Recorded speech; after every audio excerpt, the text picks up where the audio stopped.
Very nice to meet you, Anthony. How have you been? Yes.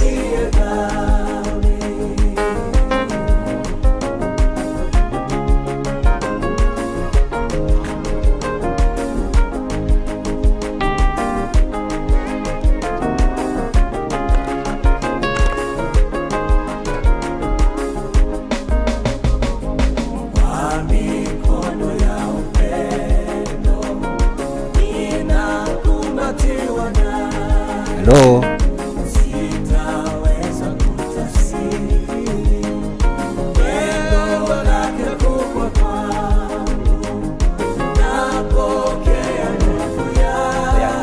Mimi niko salama, labda wewe? Yes. Nashukuru Mungu.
Kiti ama mwili?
Welcome to our first episode,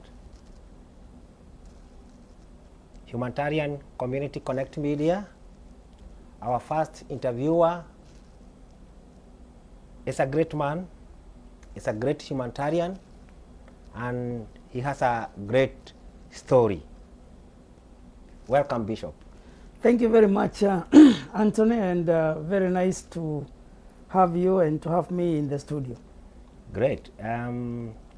Tell us who you are. Thank you. My name is Bishop David Munyere THAGANA. I'm actually born in Kenya and live in Nairobi, Kenya. I'm born in Nyeri, Karatina. I've grown in Nyandarua County. My work as a high school teacher, I taught in my own county, Karima Girls High School, on the slopes of Aberdare Mountains in Kinangop, that's Nyandarua County. And while I was teaching there, God birthed a vision in me for a ministry which is called GOA, or Glory Outreach Assembly. And so the ministry has grown, and since that was in 1991. So when I went to start teaching there on 1st of April 1988, having graduated and posted there by teachers. So the students that I taught in Karima Girls High School for 10 years, and some of them are likely to be online because wherever I go I meet them. We really bonded together as a patron of the Christian Union, as a teacher, as a sports person, as a teacher of English and Christian religious education, as a teacher of physical education. So we bonded with those students, and after 10 years I had to leave teaching because the ministry of GOA had grown very much. And when I left teaching and focused primarily on GOA, then I had to move to Nairobi, where currently I live. My office is at GOA Kahawa Wendani in Nairobi, and I live in Thome. So I am a Nairobi person.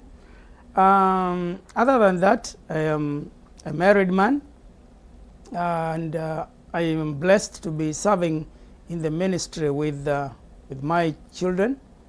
I am also a grandfather, and I am blessed to be able to honor and to see my grandchildren. I have 5 of them right now, and that is from the biological children. But I have many more grandchildren through the children that I have raised in the children's homes. Because, and I know we'll be talking about ministry, Yes. so I'll be able to help you understand and help the viewer understand how I am talking of having more than biological grandchildren. We'll come to that later. Yes. But basically, I am the founder and the presiding bishop of Glory Outreach Assembly. I am also the general secretary of the Federation of Evangelical and Indigenous Christian Churches of Kenya. That is all the evangelical churches that are indigenous in Kenya. I'm the general secretary, and we'll be talking about that too and what our role is in that. And I am also the international director of International Leadership Institute for all the countries that speak English and Swahili in the entire continent of Africa. So that makes me travel to different parts of Africa and to do some work. And given the opportunity, we can talk about that too. So in a nutshell, I think that's whom I am. But right now, I am also becoming a businessman. Yes. So, so in addition to all that, I am right now becoming a businessman. I am learning 1 or 2 businesses here and there, primarily because I want the Ministry of GOA to start thinking about sustainable ways of supporting the work that we do, which I believe that we will talk about that work. So because of that desire to want the ministry to become sustainable in the future, I personally have engaged in business ideas and looking for businessmen and women who can open up my mind in that space of business, entrepreneurs, because that is not where I have been. I've been in the field of education, I've been in the field of clergy, and now I feel it is a season to move the organization also, in addition to that, towards sustainability. Particularly, we have actually started real estate already, and we can talk about that later, and we are looking for partners towards that. So I'm a businessman also, and personally as a person I'm also engaging in transport industry. Wow. I've just started small, but for now I only have just 2 buses that are carrying people along Nairobi CBD to Kagudo. Wow. So that is the other side of me, which I really don't talk much about. But there is much more. I hope that's a short summary of who Bishop David Munyeri THAGANA is. And for purposes of more knowing me more, I am available in all the social media. Anywhere, one can just go to my YouTube at Bishop David Munyeri Thagana, and from my YouTube at Bishop David Munyeri Thagana, you'll even be able to see my humble beginnings, Yes. which I believe we'll talk about. Yes. I am also available on Facebook, even Bishop David Munyeri Thagana. So all those social medias, Twitter, I mean everything, Instagram, TikTok, everything, I'm in all those. I am a public figure and in the public domain. So my story is there. I actually also have a personal website, which is davidthagana.com. So somebody can find out that. Plus the other websites of GOA, Yes. GOAweb.org, GOA USA. So basically that's whom I am. Wow. Wow. Yes. I think you have talked about a humble beginning. Would like to hear that more so that we may see this man. Maybe our viewers, they'll come to know and have a picture who is Bishop Thagana is. This man has really done tremendous things. He has impacted many lives, and that is why Bishop, give us your humble beginning. Let it be. Let us see it, how it was from when you were young, from your family, from the nuclear family. Thank you for that opportunity, Anthony. I think that's a long story, and I know. and we can just introduce it for today. But a book is coming. We are finishing the book in December. Wow! And we are going to launch the book on my birthday on 9th of March next year. So that story is already being put into a book. But again. As I said earlier, I am born in Karatina. Anybody watching who know Karatina town is very near the hospital. There's a hospital for the district hospital. There is also, it is next to the veterinary, that's where animals are actually treated. So if you just take the route towards the Kiarithaini, yes. the very first, I think the fourth piece of land, Iriaini location there, that's where our home is.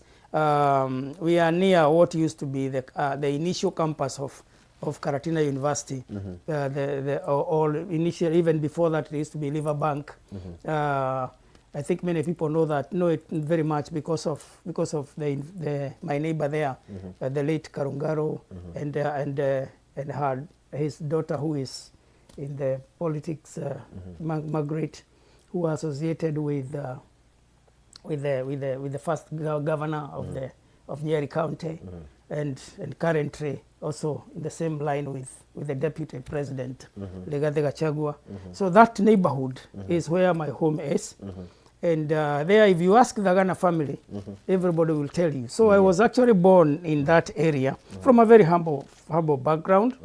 Our family lives in that area, has lived in that area. My grandparents, I was fortunate enough to be able to see my grandparents, both from my father and my mother's side. We were really needed in the real sense of the word. Sometimes I avoid using the word poor, but it is the right English word. Or humble to be spiritual, but but all I'm saying, whether we use the word humble beginning, yes, or poor according to grammar, or needy, but we came from such a family, whichever way one would want to describe it. And when I say that, I'm talking of moving from that particular location of the Iriaini location home and walking to Kiamwangi Primary School there in Karatina, barefoot, for both nursery and primary, no shoe, sometimes no food to eat, sometimes, I mean, just barely poor, and wearing the same uniform throughout the 7 days a week. And when I was growing up, I grew to hate poverty with a lot of passion. And including today, I hate poverty with a lot of passion. And because I could see some children who are doing very well. I could see children who are well up, children who are actually wasting whatever they had, whatever we thought to us would be precious.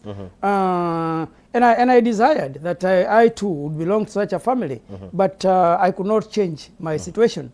But therefore I started asking myself how I could make my situation better in the future, and how probably in the future I would also change the lives of other people when I get that opportunity. When I was in class 2 in Kiamwangi Primary School, Yes. I was already thinking about how I can change the lives of our family, and also the life of other people. At class 2, Yes. I was thinking of how can I make things better, so that I'm thinking like a boy that time.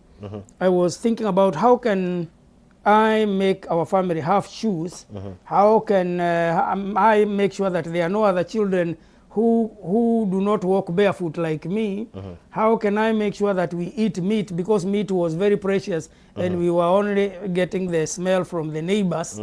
How could I was thinking along those lines of food, clothes, both my life and others. Yes. And of course my father was a hawker in Nairobi City. So we never got to spend much time with him hawking those years. Very risky. So we spent a lot of time with our mother and grew there. So I really was thinking of how can I also change at least her life, because I used to see her wearing the same dress every day, day and night for a whole week, a nylon dress. And I would see sometimes, because we would sit around the fire, I would see if the sparks of the fire got into her dress, then it start burning. And I would ask myself, how can I change this situation? So that is the kind of background that I grew in, needy, poor, thinking about, instead of mourning and pity party about crying all the time, what can I do? So in class 2, I don't know whether God gave me an idea. I don't know whether I just thought. I don't know how to call it or where it came from. But I thought that I see many people transporting their food to the Karatina market, because Karatina market is very close to where we are. Wow. And I would see people pushing their wheelbarrow with taking their cabbage, their bananas, their things to the market, and they would come back with bread, and sometimes they would come back with meat, and they would be talking about how they sold their cabbage or their farm products, and how they have bought the things that I desire that we have. So at class 2, I thought, what if I also started planting cabbages at that time? So I said, let me plant one, because that is what was within my reach. So I planted one cabbage, a sugar cabbage that grows like this, like a pyramid kind of. And the sugar, and I would come from school and water it, go to my grandfather's a place where he keeps his cows and get some manure and put on it and water it and water it. Finally the cabbage grew, and I said, now it's time to go to the market like anybody else in Karatina market. And I went to the market, I took the cabbage and sold it on a Saturday for 75 cents. Wow. Now, but that time, that was a lot of money by that time. That is what? That was 1972. Wow. And you know, I felt rich, I felt a millionaire, I felt a businessman, I felt a great farmer. I began to feel like I own my own money now, 75 cents.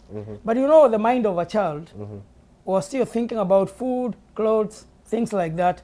And the mind of a child at that age, class 2, I was not thinking that money will ever get finished. I thought it will be there forever.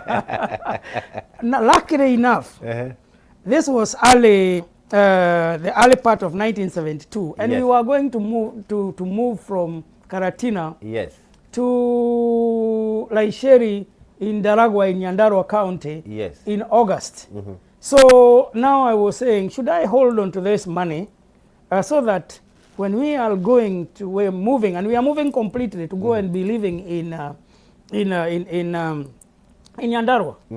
The reasons for moving, we can talk about that another day, because Yes. that is because of was because of the in-law conflicts. I think you report it in your book. It is in my book. Somebody Okay. can. It's actually a whole chapter Okay. of how the conflict, the in-law conflict between my grandparents and my mother, while my father was still working in Nairobi, how that made my father decide that the only way to solve this is to move my family, because I cannot move my. Actually, those were his words, because he said, instead of every time I come from Nairobi, you are talking about the problems, and I can't move my family, my parents. It is you that I can move. Okay. So he moved us to Raisheri, and I was in class 2. So on 28th of August, 1972, we woke up very early and boarded the only bus Wow. that was commuting from Karatina to Nyahururu. It Yes. was called Travelers Bus. It was the only bus. The only bus. Travelers. And you had to go to be in Karatina by 3 a.m. to board it, because everybody along the way was waiting for it to go to Nyahururu. And we packed all our things. Remember, I am aware of the man now. I have 75 cents in my pocket. And I am listening to the conversations about how the journey will be from Karatina to Nyahururu. And people are saying, if we had money, like the other people who are wealthy, that bus normally stops at a place called Gobet, and people come out and they buy meat. So I'm hearing people saying, if we have money, I wish we had money, we would buy meat like anybody else. So I'm keeping quiet, and I know I have money. Long story short, the bus stopped at Gobet. I bought everybody meat with my 75 cents. The money remained. It never got finished. So when we got to Nyahururu, unfortunately, my mother forgot her backpack in the bus, which had some of her few clothes. So she had no other clothes other than the one she was wearing. And we realized when the bus has already gone back. What? So I told her, don't worry, I have money. So right there at the stage in Nyahururu, Yes. I bought her a nylon dress with the same amount of money that I had, and a first nylon dress. So now we were ready to move. I can tell you that from that experience of feeding our family with meat and precious things at Gobet, to buying my mother a dress, and I think I remained with the 1 cent and 50 cents, 10 cents and 50 cents, or something like that. So that which I remained with. I began to feel that sometimes you may not change the whole world, but you can change the world of one person. Sometimes it is not the big things that we do that makes a difference. It is the heart that we have, and the vision of what we want to do. And I began to feel that things are not as bad as I think they are, and they don't have to remain like that. I began to learn that all of us are products of certain pasts. I happen to have come from a past that is humble or poor or needy. And we cannot change that past, but we can change the future. I began to learn those lessons at that early age, that we are all products of past. Some pasts are not good, some are painful, some people hurt us, some have to do with poverty, but we may not change those, but we can refuse to become prisoners of those pasts. Oh, yes. And we can set ourselves free and change our future. And that is the mind in which I grew. I grew up with. Then at this point, I remember I have not had any exposure to the gospel. I have not known Christ at this point. But long story short, when I was getting to high school, I got to know about Christ. And now that again changed my perspective. what I already knew, that I can change my history and change my history of my family and others through hard work and through entrepreneurship, like one cabbage. When I became to know Christ in a Presbyterian conference in Kaba Technical in Daragwa, that changed my life again, because I went to Raisheri Primary, I went to Rishau Secondary.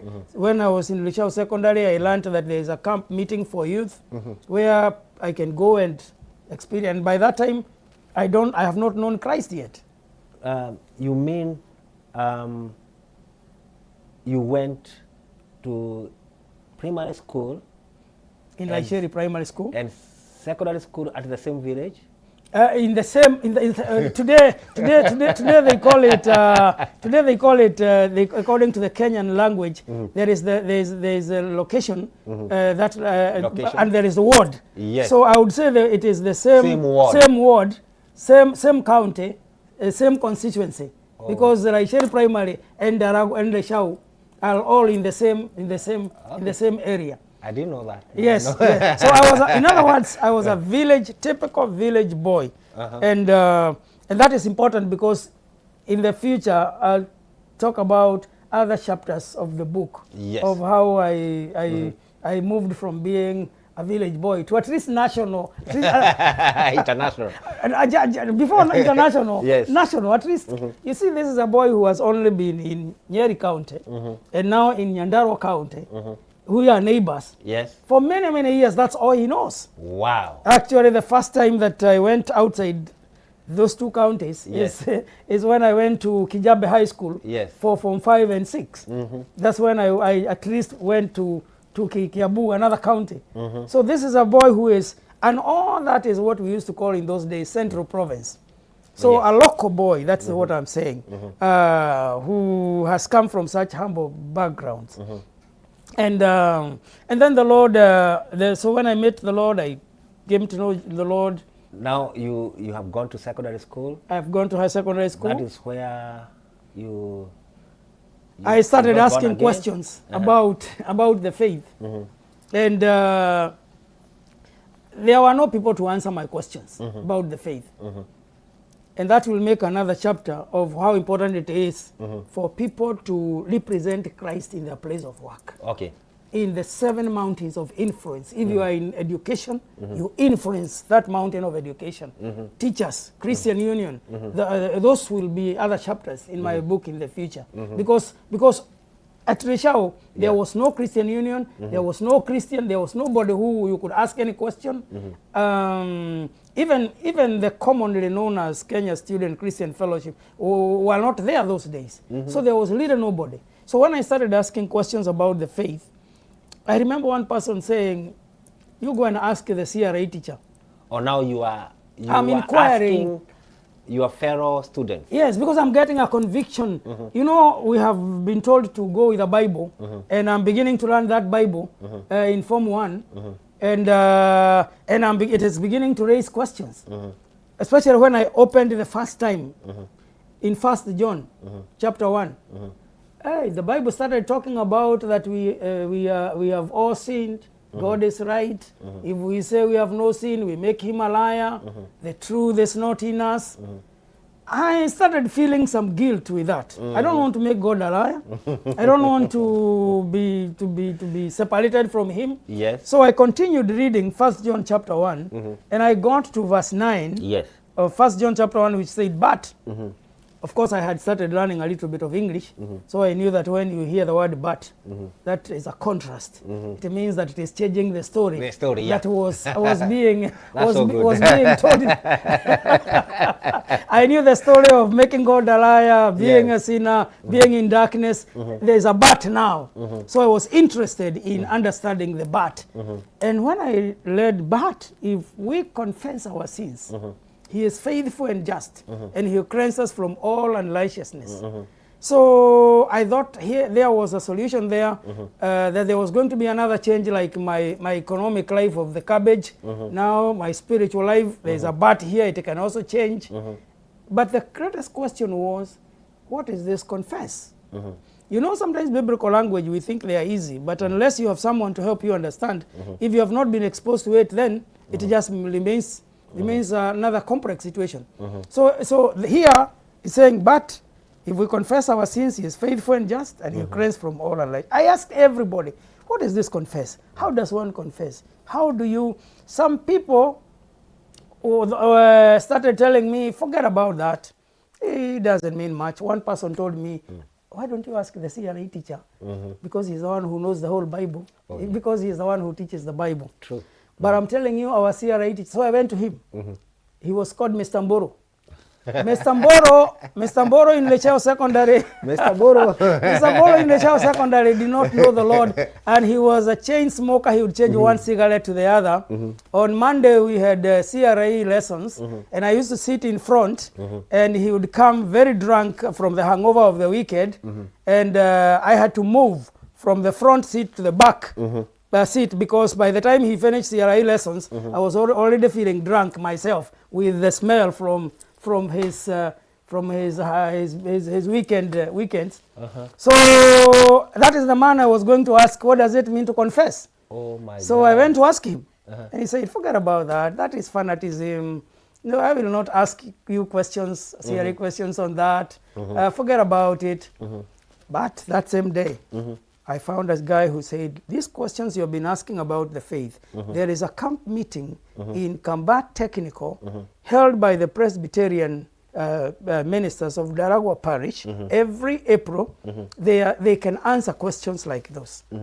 I'm telling you, I had to walk all the way from Raishiri through Daragwa to Kambat Technical for 3 days to be able to get an answer of how to connect to the faith. Yes. When I got there, I was led to the Lord. I accepted Christ. And I'm telling you, Anthony, every part of my journey has contributed to who I am today. Because that day when the preacher was opening what we call theme exposition in the conference, he spoke from the same 1 John. Wow. That I was already having questions on. And he spoke about it, he answered all the questions. Then he completed by saying, whoever would like to confess their sins, it is simple. He started saying, it is simple. You just come here and you kneel down, you repeat the prayer after me, and you speak to God. And he made it so simple. So I walked to the front. Of course, to walk to the front was not very easy for me. It was very difficult. Because in this camp meeting, I was accompanied by my younger brother. His name is Chris. And I want you to meet Chris one day. Yeah. Chris, he'll tell you his story. Because when I was going to Church Way, he went to prison and got jailed for 7 years in Kengongo. Wow. And that is how life is. You whichever way you choose, it will lead you somewhere. Is that story in the book? It will be in the book. I'm asking him to write his story himself there as a chapter. Yeah. As a chapter. Okay, and even before that, you'll meet him, because while in prison in Kengongo for 7 years, he started seeing people who are getting out of prison and then coming back and meeting them there. They have been released, but they have come back. Okay. Then he started asking himself, we thought outside there is where freedom is. Yes. How comes that people are going out and then they are again coming back, they are jailed? He learned that they are going out there and they are not being accepted by their families. So what they are doing is that they are committing crime, sometimes intentionally, so that they go back to prison where they have been used to. So he thought that this is something needs to be done about this. And so when he got out of prison, he came to us. My wife Joyce and I led him to Christ in our house in Dome in Nairobi after he came from prison. And then he shared with us about the vision of what he wants to do for the prisoners. And so he ended up starting Chris Halfway Home. Chris Halfway Home is his vision. He is the director. It is right there in Karatina where we were born, at my parents' place. And later, he became the pastor of GOA Karatina. So he is the pastor of GOA Karatina. He's the director of Chris Halfway Home. And we are looking forward to having visitors coming to our home to celebrate our parents on November 2nd. And Chris is the person on the ground.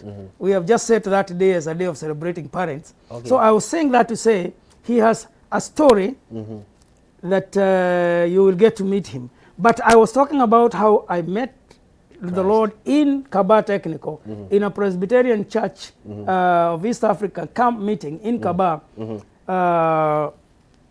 And the minister who led me to the Lord was called Reverend Moirole. He went to the Lord, and I'm glad that he helped me know what to confess is. So he asked me a question. He said, before I pray for you, I want to introduce you to a life of prayer. So that, because now you are getting into another life of prayer. Yes. And the way I'll introduce you to a life of, and by that time I'm kneeling down waiting for him to lead me to confess. Yes. Because that's why I walk to the front. Yes. So he's talking to me and I'm kneeling there. He's saying, before I pray for you, I want to introduce you to a life of prayer. And so can you tell me one or two things that you'd like us to pray for now, so that when God answers those prayers, you, in your new life, as a new believer, you are going to learn how to pray, and you'll be motivated to pray. I say to him, I never even thought twice.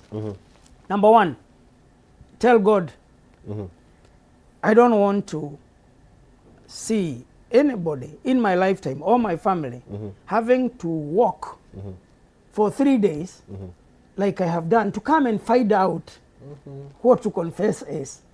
Or to come and have the questions of the gospel answered. Wow. I would like the gospel to be taken closer to the people and people to hear about it faster without struggling like I have.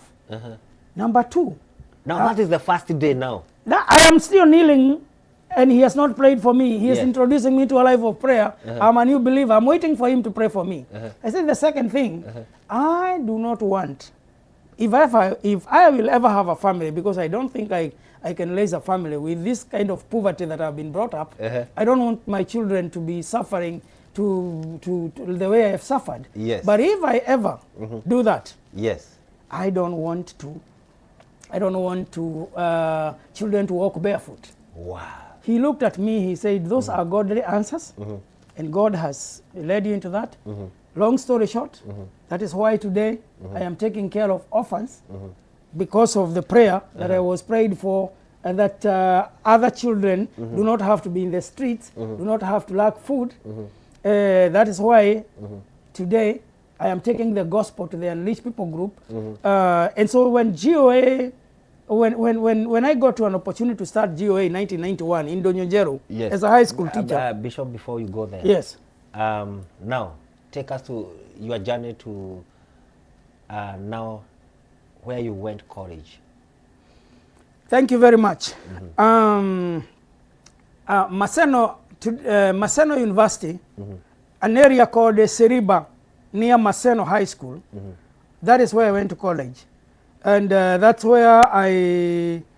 is where I became. Actually, let me go back a little. You went out of your village. Let me go back a little bit. Let me go back a little bit. I have come from Lechao Secondary School.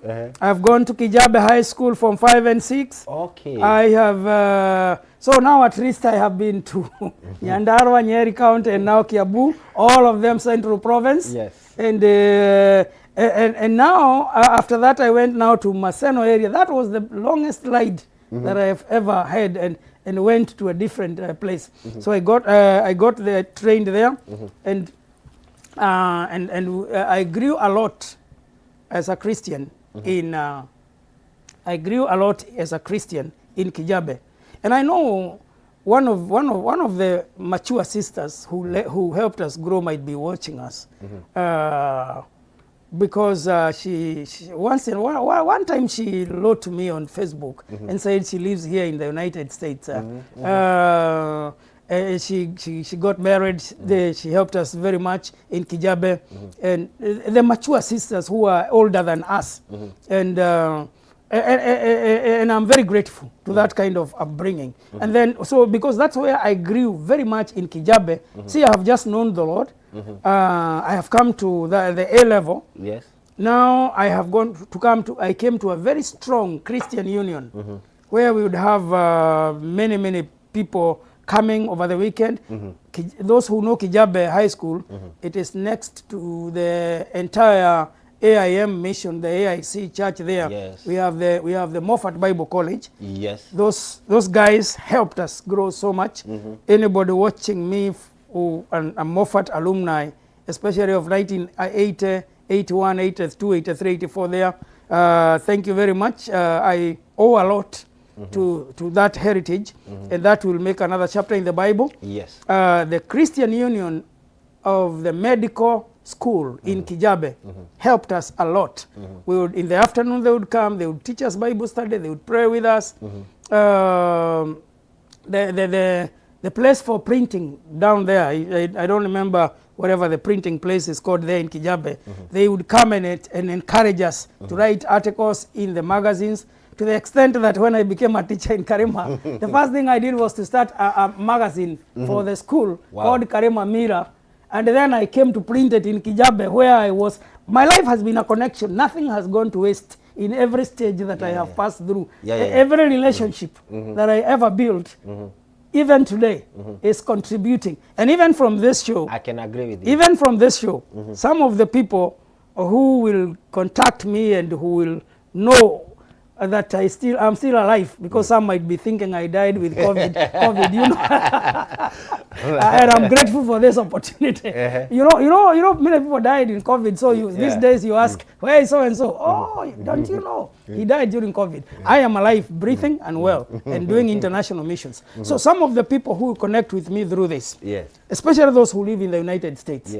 And I know there are many of them in Seattle, there are many of them in California and other places that I don't know. And even Canada. And even Canada. Actually, on Facebook once in a while, I see my former students, especially Karema, writing and saying, oh, Mwalim, teacher, when you come to America, please come and visit me. You are here now. Now I am here.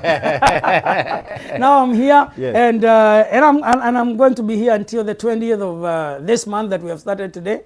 Then I'll go back because of the many other responsibilities that I have. So, but I am interested in connecting with anyone who is interested in changing lives of people. I know. That is what I am about. I'm interested in changing the lives of people. So you took me back to a back chapter of where I went to college.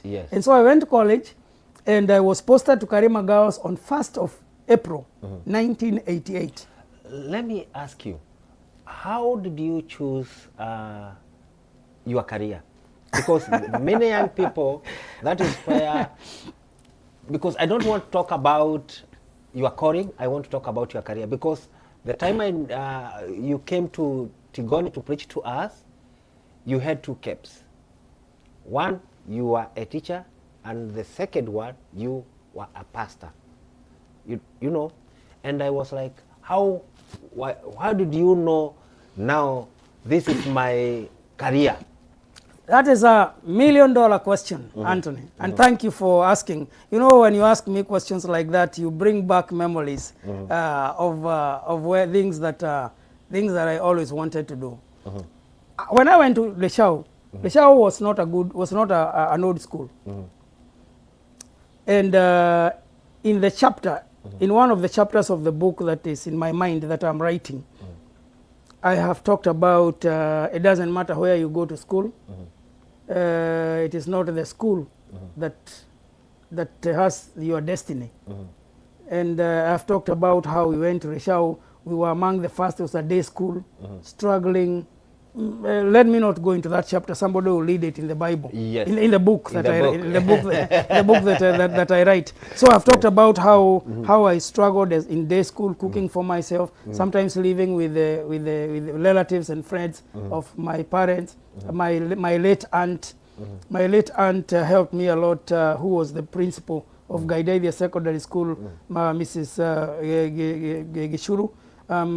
She helped me a lot to encourage me to go and work hard. I would come from her home in Gaidadia, and I would go to Reshao, and she was telling me, you keep working hard, and we lasted her in the Lord, and may the Lord just blessed her.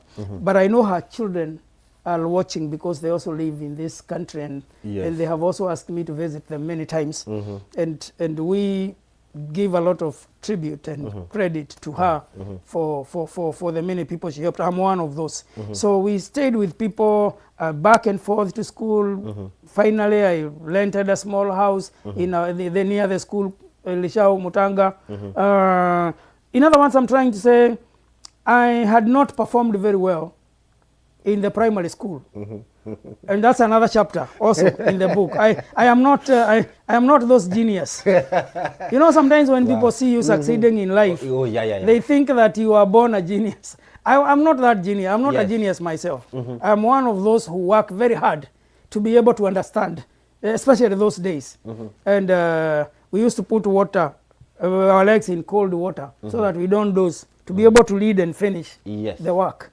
So I really, and then another chapter in the book that I write is on issues of mental health, because I got some mental health issues when I was in standard 7, which affected my performance. I was ranging position 1 to 3 in the lower part of the primary. Then when I got these issues of mental health in class 7, which actually took me even to Kenyatta Hospital, even to Madale, and that's a whole book. And I have preached a sermon on a mental health day in my YouTube. It's already there. When you say Madare, what do you mean? Because many might not understand. Madare is a hospital, is a national hospital in Nairobi for those people who have mental issues. You went there? Yes. In class 7? Yes, I have a file in Madare. Bishop? So when people say everybody has a bit of their madness, it's only the degree that matters. I understand what that means. My degree was very high that time because I went there. And I really don't want to talk about that today. Let it be a chapter for another day, because I give a lot of credit to my mother, how we struggled, and she was going with me Kenyatta. I knew for the first time, I knew bus number 7 goes to Kenyatta with her, and sometimes we would be passed to another place. And I'm still mentally struggling. I went back to that chapter to say that I wasn't that good. So I never made it. The mental health situation made me not get very good marks at the certificate of primary education. Because so I only qualified to go to Reshao Secondary School, which was a day school. And when I tell this story and write it as a chapter in my book, it's because I want a viewer, especially those who are parents, to know that it is so important not to put pressure in your children. Yes. Because here I had the pressure to perform well. I'm in class 7. I have the pressure of many other things, peer pressure, many things, and I want to perform well. I remember I'm the boy who wants to change things in the family. So when every teacher comes and talks about for you to live a good life, you have to get 36 points out of 36. You have to go to Alliance or Mangu or wherever, and then at home you are pushed the same way. Remember how much we are struggling here. If you don't perform, you are going to live a life of poverty. All that, and being the boy who wants to bring change, that is what led to my mental breakdown at class 7. Consequently, never performed well, and consequently went to a day school that was being started, where you could not even get a Christian union or anybody. And by all that, I have never known the Lord. And my life began to change. Let alone I went to Kijabe for Form 5 and 6. Let me back up, because the reason I have gone to that is because you asked me about career. That's why I went back to Leshao. Yes. In Leshao Secondary School, being a small school, that's why I was describing a school, pioneering school. I think we were among the first people to do the Kenya Certificate of Secondary Education.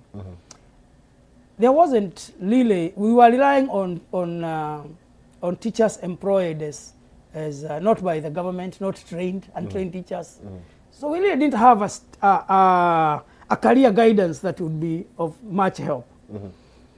So back to your question, I wanted to become a journalist. I wanted to become a news media person. I wanted to become a person who specifically deals with the news, and not all news. Sports news. I think news. I heard you saying on a national TV in Kenya about that. Yes, and I'm very grateful for the national TV in Kenya, because over time, God is using them to bring back my dream of what I wanted to be. Where you had me saying that, it was at Inoro TV with Kamau Kang'ethe. Kamau Kang'ethe hosts me at Inoro TV frequently with the Joroge Githenji. And that's where I was telling him that I'm very grateful because of him and the loyal media and the loyal media friends, many of them there who invites me to tell my story. And there are very many, very many, including one of the directors there, Vincent Kimani, and including Jeremiah Rifali, the many friends, Fidelis Wanganga, those are my friends and fans, Amos Weru Mwangi, and many other Inoro friends, both in the FM and in the TV. They have encouraged me to learn that it is not too late to be whom you to be whom you would have been. Oh yes. They give me the opportunity, and even being here today in this media platform, it is part of what I wanted to be. It might be a little late for me. For me at this age, but that is what I wanted to be. Back to your question of career, I lacked that career. If I got that career guidance at Leshao Secondary School in those years, I think I would have landed to Kenya Institute of Mass Communication. Yes. Because that was the big one that time. Yes. And the only one. And the only one. Yes. Because the Kenya Institute of Mass Communication on Mombasa Road, and there was the Voice of Kenya, VOK, was the only, which is KBC today. That is the line I wanted. Do you know why I wanted to be that? No.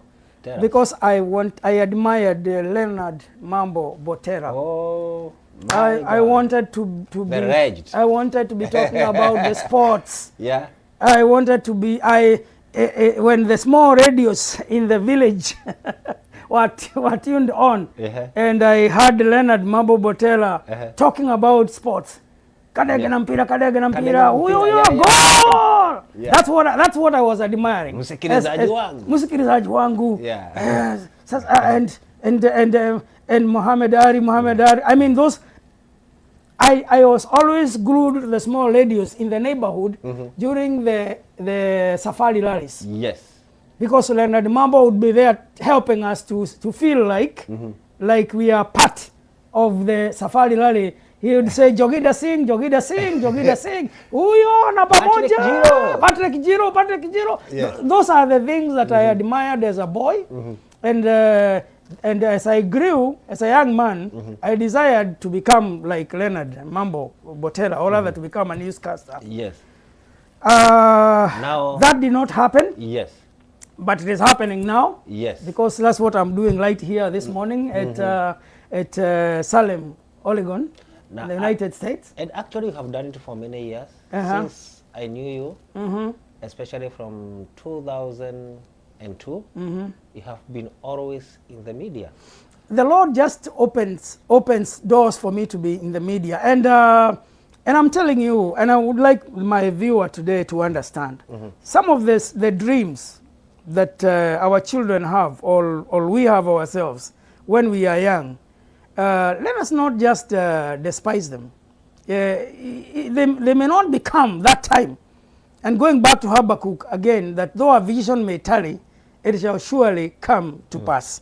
Because what I wanted to do then, I do it now. Might be a late age in life, but I'm doing it for the right motivation. It is now beyond the Leonard Mambo. Yes. It is now beyond the sports. It is now beyond the Safari Rally. I love the media, and I love using every opportunity in the media to be able to connect people who have resources with people who are needed the way I was then. That is one thing I love the media about, that through the media platforms I am able to reach people whom I cannot reach in person.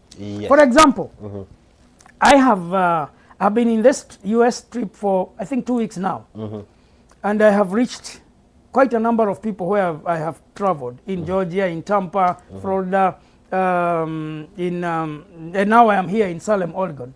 The people I'm going to reach today are probably more than those I have met since I came here. Oh yes. And probably more than those that I will meet in the remaining 21 days that I am in this great land of the United States, because of the media.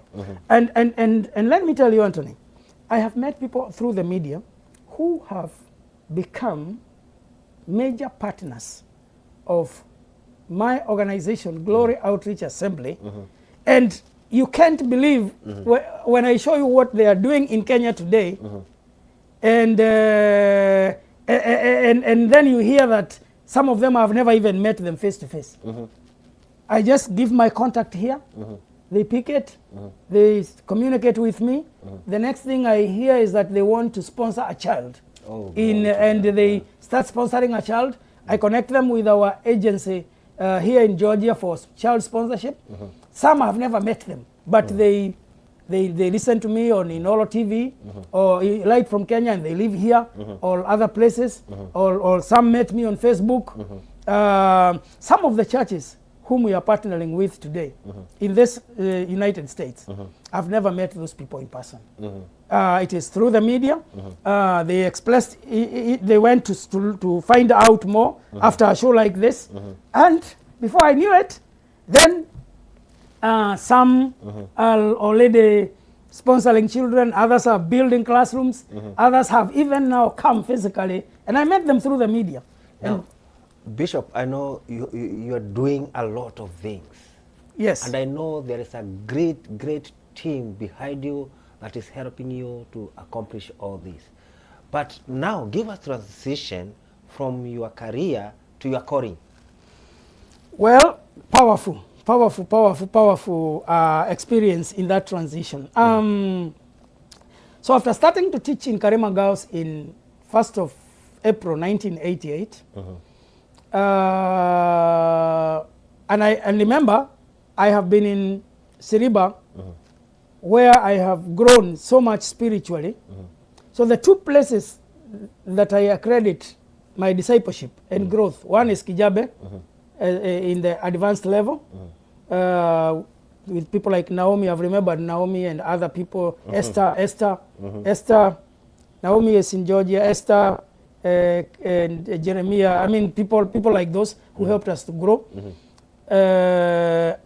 So Kijabe and the college, well, Christian Union. So while in college, we preached in the whole of the western part of the country, and we formed an evangelistic team called ISET. At the time, Soul Harvesters Evangelistic Team. I can remember that because you came to Tigoni in 1995. Exactly. Yes. And and then we met you. Yes. By the way, this morning, you are bringing very precious memories to me, because actually before I came, I got to the studio, I was reminded about a young man called Amos Mirera, whom the Lord connected me with, and he is also probably watching. He is also a media young man. And then I I started thinking of the journey we walked together with him. Now you have reminded me about yourself and how we met at Tigoni. Yes. And now today we are here with you in Salem, Oregon. Remember Tigoni and remember those days. And oh my God. maybe that should be another story in the book. Yeah, it should. And maybe you are the one who should write that chapter and talk about people like Gojo and others. Yeah, it will be an honor about Derito, Kuria, Gojo, Derito who married Modoni, who married Martin Kememia. Married Modoni from Karima. Yes, yes. Actually, when you called me this morning to tell me to get ready, you are picking me.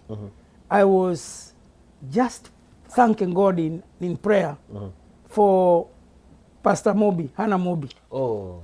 Because I started this morning, I started thinking of how you brought me to this new place, Salem, Oregon, which I've never been. That's what I was thinking in the morning. And I was thinking how I arrived late and how you drove all that distance from the airport. And I started asking myself, how we connected with you. So I remembered Pastor Moby in Tigoni and how and Umoja Primary and all that. All those things. I started remembering about how you are all in the golf club and you also have a humble beginning. Yeah, we also have a brother to Kuria who is here in Oregon. Yes. What is his name is Karori. Yeah, Paul. yeah. And I think you'll meet him. I'll make sure you meet him. Yeah, no, I remembered of I remembered of all those lives. Yes. That got transformed and changed through all that.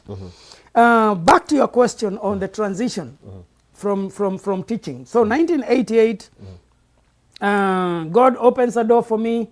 By the way, this trip to the US, I'm calling it open door trip. Open door trip. Open door trip. And it is based from our theme. This is open door. It is open door. It's open. Community Connect Yes. Media. You are our first interviewer. Thank you. Thank you for having me. This is open. Thank you for having me. It's an open door because the theme of GOA this year from Isaiah 60 verse 11 is an year of open doors. And so I've never been to Oregon before. I actually never imagined that one could be in the flight for all those hours, the way I was, 2 flights from Atlanta, and then the change of time. All that. So in the morning I was thinking about this opportunity, coming here, open door, first time to be in this state, new people, and I thought about our connection through Tigoni and all that. So those days that I used to come to preach, when I was preaching to you and other young men in Tigoni with Pastor Hannah Moby the late, I saw the need for starting a ministry, because that was 1988, and I felt strongly that there's no way I could go to preach outside when I have not done much within the school where I was in, because I was trained Karima Girls now. So from 1988 I focused a lot in evangelism in Karima Girls. There was no Christian Union. I focused on establishing a Christian Union. Yes. I focused on leading teachers to the Lord and discipling them. In March 1989, we got a breakthrough when the late Principal Catherine Modoni Kehiohe gave her life to Christ. Lives changed. She became the chairperson of the organization that I was hoping to start in 1990. Yes. So she shared the first board of Glory Outreach Assembly as a new believer, and as a beneficiary from my ministry. And then we were joined by other people in the school, people like Mrs. Esther Mushiri, who is today the director of GOA Compassion, people like the husband to Esther, Reverend Peter Mushiri, who was in Egerton those days, found a ministry, a place where they could serve. People like Cecilia Ifai, who was a secretary and a librarian in Karima, today is the mother of the children in our Tumaini Home. And so those early connections, relationships in the school are the ones that eventually led us into starting a Glory Outreach Assembly together. And of course, I'm sure you know Pastor John Kareithi. Yes. John Kareithi was engineer? was a school teacher at Donyonjero Primary. Then long story, another chapter. Yeah. But God connected us. God connected us with John Kareithi. We bonded in the spirit and vision, and with other people there called Joshua and a few other people. And the teachers in Karema and ISET, which we had formed from college, where people like my wife Joyce were, although they were posted to other schools, like Kirogoya, and the people like Kamau Robert, who were in Nakuru. In Nakuru, yeah. In Nakuru. Messiah Celebration Center. Yes, and people like Pastor Margaret. Pastor Margaret Mochai, who is now the pastor of Deliverance Church in Two Rivers. Wow. Just in my neighborhood there, where I live. Those are the people that we connected and served through ISET. Yes. And people like Engineer Nyori, Baba Makari, who lectures at the university and also is a pastor, I think, with the Redeemed. So those, and people like Bogwa, I don't know, Bogwa is somewhere here in this United States, I think in Nashville somewhere, Robert Bogwa and his wife Wanjiro. People like Pastor Ruth Macharia, yes. and my condolences to Pastor Ruth Macharia. She lost her dad, my friend Kimani in Dida, Kinangop. And I taught her sisters, Lydian, who have become pastors. Yeah. Macharia himself, people like Isaac Kanyinge, who we later on, who ended up being my host when I first came to the United States in Atlanta and introduced to Beulah Heights Bible College. All those are people whom we met in college, and we were in the same Christian Union. And when you get time, a viewer, just check on my YouTube at Bishop David Munyere THAGANA. Yes. And follow a series that I'm doing there, which is called The Power of Relationships. I've done a series on the power of relationships. Series 1, 2, 3, and how to break from relational poverty. What I'm trying to talk about there is, when you hear me talk about people we were with in college, and then we are still connected today in ministry, and when now I am seated here with Anthony, whom I preached to in Tigoni in 1995. Relationships are meant to last, because you never know where they lead you to. And you also don't know how the synergy in these positive relationships, how it leads to changing lives, and how it leads to your destiny. Because everybody's destiny is connected to another person's in one way or the other. Everybody you have met in life, if you look and examine and be sensitive enough, you will learn that relationship must have been helpful somewhere. So sometimes in a negative way, because somebody may have hurt you, so that you end up learning how to deal with people who are hurt. Somebody may have become your enemy, so that the Lord may prepare a table before those enemies. In those series, do you address how to deal with people who hurt you? It is a continuation of series. I haven't heard of that, but I'll be doing that. Okay. I am laying the foundation on the power of relationships, beginning with Jesus valuing relationships, telling us about loving our neighbors, So the foundation I have laid so far in that series is that our relationships begin with relationship with God and relationship with one another. In the two commandments. And then they will build out of, from that, they will build to the Great Commission, to going, to take the gospel, which is what GOA is about, or rather the ministry that I serve the Lord with. So I transitioned from being a teacher to, I served in Karema Girls for 10 years, from 1988 to 1998. That is the only school you were posted? That is the only school that God had Wow. my destiny connected with. It is going to have several chapters in my book because the Lord did many 10 things. years And some of the girls that the Lord connected me with in the school, their life today has something to do with what God helped me to develop and to grow there. And God has blessed most of them. They are all over the world. Sometimes I go to some place and say, oh, teacher, here I am in this place, I'm there. Actually, I owe a number of them a trip, especially in Seattle. In my Facebook, once in a while, I say, so and so, I'm so and so. Teacher, I'm in Seattle. Please come and visit me. I've never been to Seattle. I think I'll be going to Seattle next year. So all those friends, I will put them together. Yes. And I have many friends in Seattle. I have many friends there. I know. And but I have never been there. Yeah. I am surprised actually, and I was thinking about that last night. How come that the Lord has brought me to Oregon, where I've never been, where I never knew anybody here except you and Reverend Henry Duty. I think you're the only two people I knew here.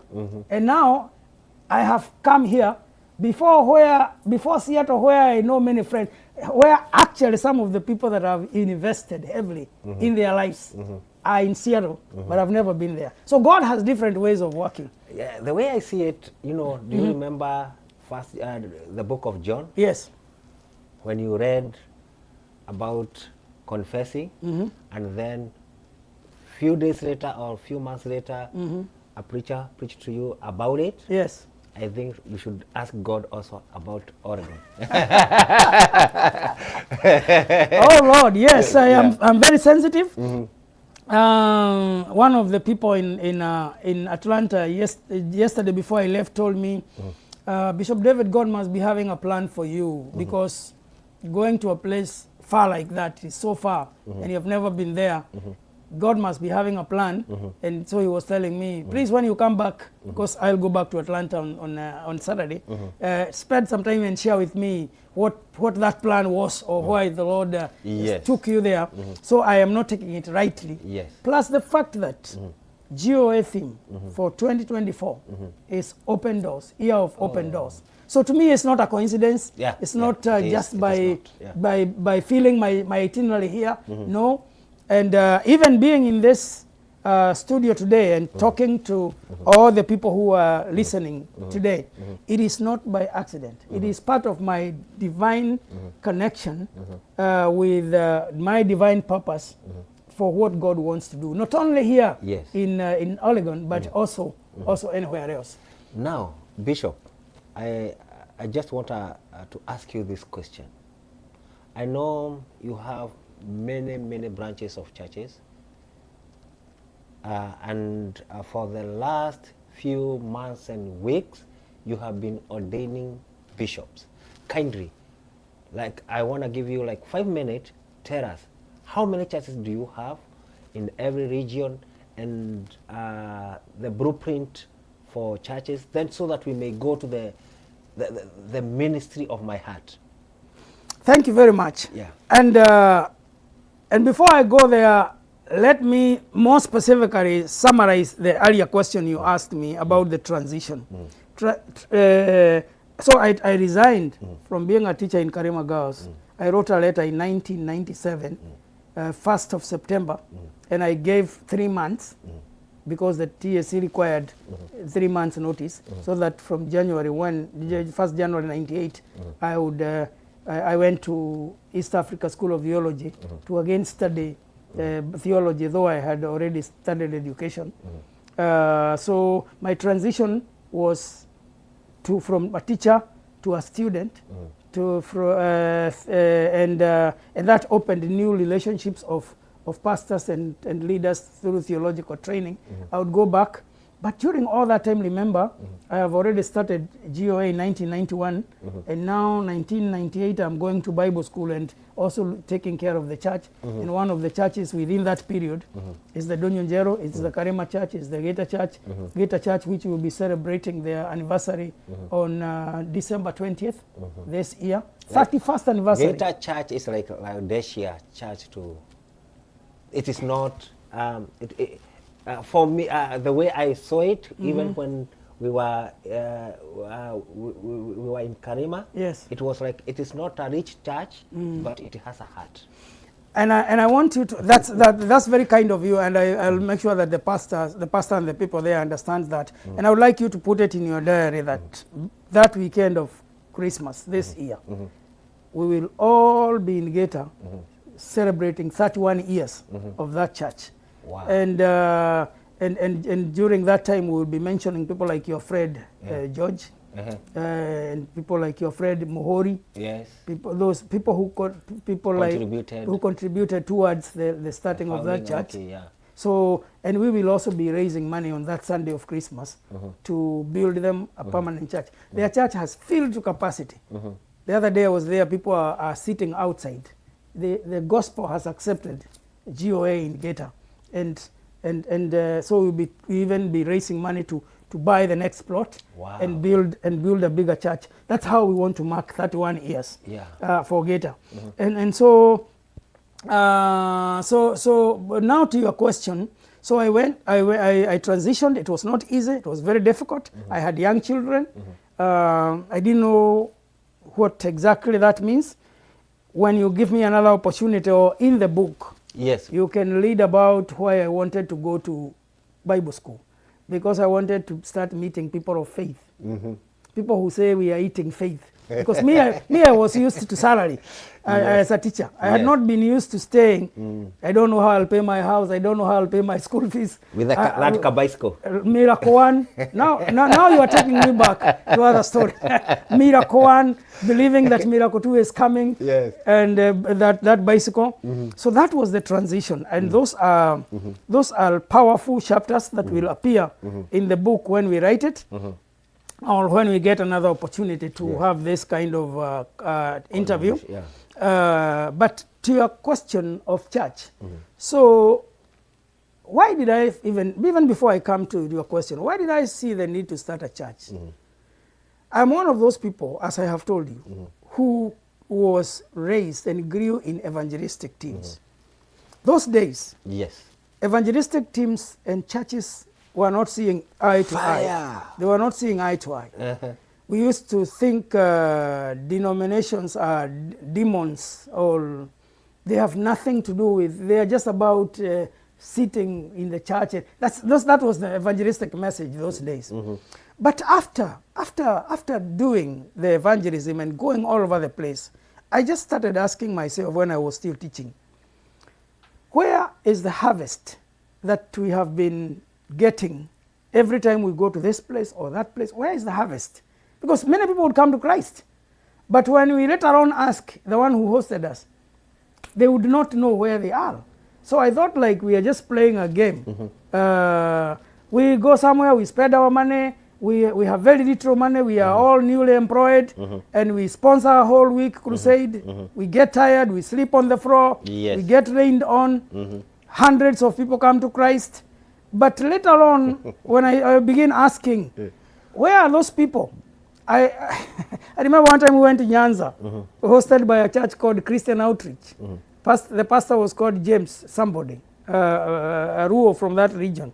So many people came to Christ, so many people. Later on, when we tried to do follow-up, finding out, he thought that we want to take control because God had given us favor, and he really was not very kind to us. He was even wondering why we are asking. We were only invited as an evangelistic team to preach. And then he made a statement, which is actually what propelled me to go and start GOA that time. He said in Kiswahili, uchungu wa mwana aujuaye ni mzazi, nyinyi ndio mnajua uchungu wa wale watu mlizaa hapa. Oh yeah. He was trying to say that for him, And that was not kind of him, but Yeah, that's what he yeah, said. yeah, yeah. He It said, for me, seems rude, yeah. he said, for me and my church here, we did not experience the birth pains of the souls that you are now asking us to follow. Or you're asking us to disciple children whom you gave birth yourselves and you left. And you are the people, abandoned. you are the people who should be feeling the pain. Okay, yes. So when I thought about that statement, to start with, I didn't feel very, very nice about it. It was harsh. But it is a kind of hard truth Yes. that, Yes, yes. you know, I sometimes somebody speaks hard truth and they don't speak it in the Ephesian way, Ephesian way of speaking the truth in love. Yes. It is truth, yes, but it is not spoken in love. So I didn't feel good about it. But later on, when I thought about it, I said, well, if our work as an evangelistic team is to give birth and to leave the children to die in the hands of people who say they never experienced the birth pangs, and truly, they never experienced. Because as an evangelistic team, we would raise the money ourselves, we would do the planning, we would pray and fast. They were only going to receive us. And then we go there, we preach ourselves, we do everything, and then we leave them with the souls. So he was actually honest in saying they had no financial pain, they had no pain of being laid on. So I agreed with him eventually, and I said, I want to do ministry that is sustainable. I prayed and asked the Lord. Here I am as a secretary of VSET. I represent the whole Nyandarua County. I have already introduced my staff, my teachers, and the people who are getting saved in Karema to 8, and we are one of the largest ESET chapters. But if they hear or they ask me for accountability of those souls, and then I tell them what Pastor James have told me, I'll break their hearts. I said, I don't want to do that. Instead, I want a sustainable way of containing and conserving the harvest. So we prayed together with them at Karema, and we said, we are going to start a church, GOA Church. And we prayed, and we started GOA Church. 1991, another chapter. There was no place to start the church. So we started in a bar called UP, upstairs. It was the only small hall in Donyonjero. And people did not understand how these young people, teachers, can start a church in a bar. So they thought we were actually just drunkards. And they would come there wanting to drink. And they would find us jumping and singing. And they would say, today's beer is very good. People are getting drunk very quickly.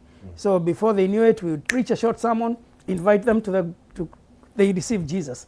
Guess who was among the first people to receive Jesus in the bar?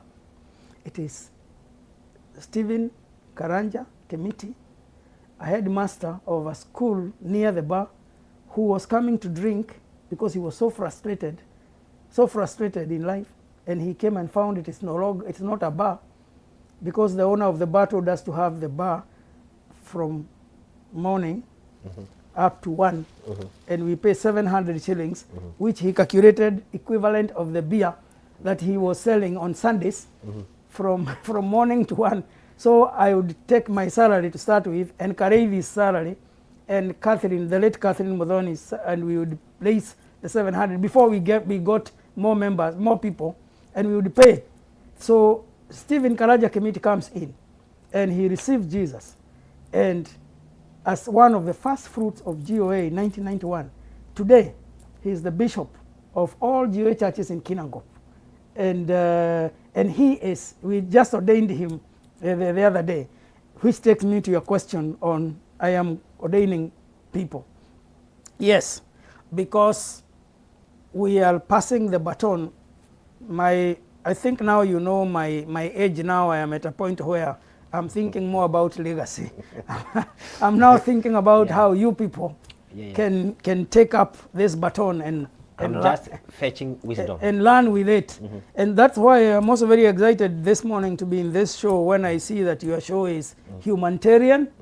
Humanitarian Community Connect. We are connecting people who are humanitarian to the people who have the resources and they want to help and they don't know where to help. Anthony, you don't know how much joy that brings to me this morning, because to see you thinking humanitarian, I may not even know much about the connections that you are doing, but to see you thinking humanitarian, because that is my prayer, that anybody who ever came into contact with me in my life, that if they don't get any other dose, that they just get the dose of serving others and making life better for others, connecting resources with the needs. Yes. And that's what I feel God has called me to do in Africa.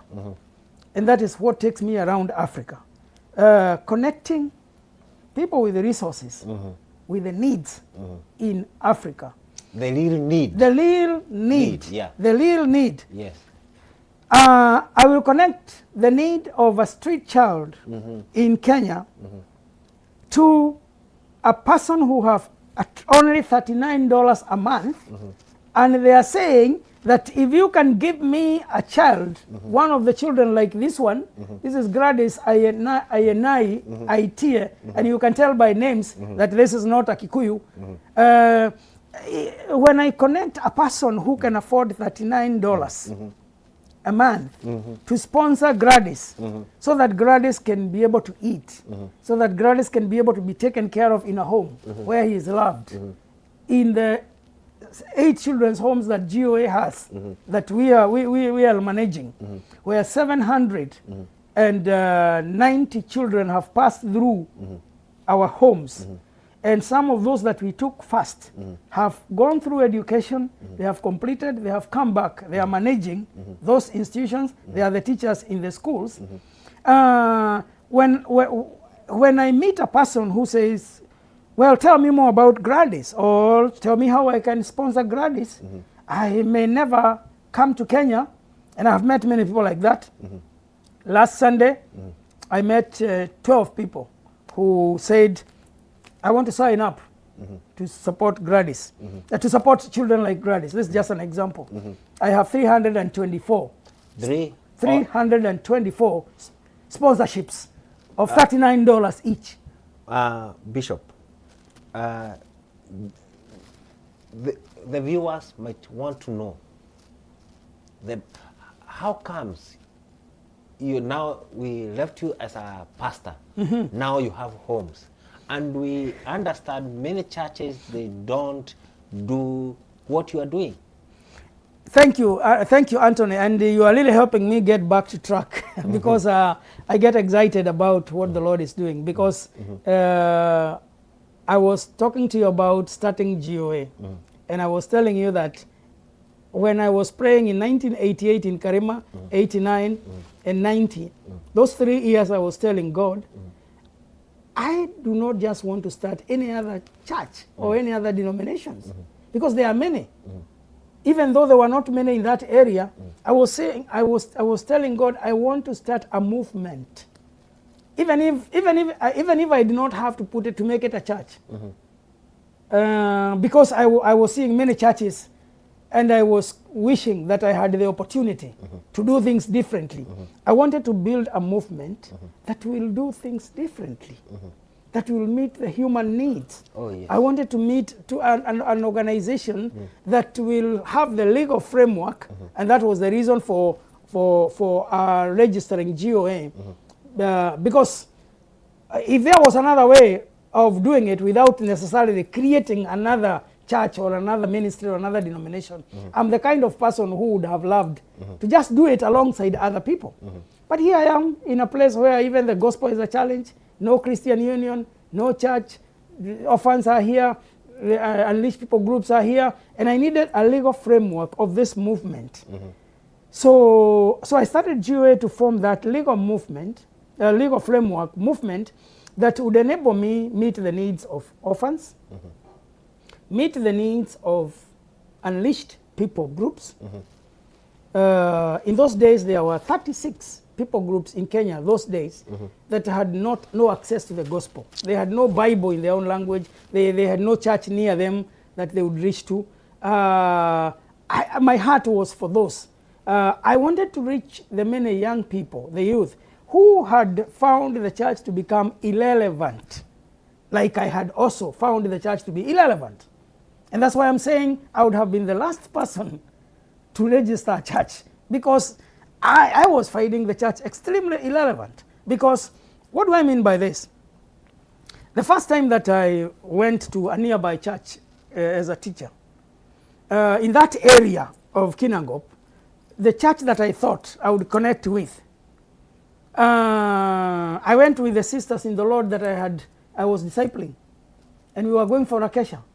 And just to get at the door there, the women who had long dresses and who had tied their head up to the ears point, they came out. I thought they were coming to usher us, but they came with lassos. Lasso, I don't know what you call lasso, or you understand what I mean by lasso. Yeah. And they started tying them, because they thought their dresses were shorter than the length that theirs had. And they had headscarves. They started tying them. You can see the drama. Here we have come. We are in a school setting. We minister to girls whose heads are exposed and school uniform, who have lead skirts and green sweaters and white blouse. That is the uniform. But in this setting that we have come, of a church setting, that kind of dress is not acceptable. In my mind, I started saying, so in the mind of this church, all this Karema girls' church would not be considered church, because they are in skirts, and they are not tying their heads. And that is what was my church for 1988-89. And I have already led youth around who are also finding the church irrelevant, and they are waiting for the Bible study in the school, in my house in Karema, so that they can come in. And now they don't dress that way. They don't. So I ask myself, what is all this? I'm telling you, those sisters were so embarrassed, and I was very embarrassed myself. And we have gone for Acacia.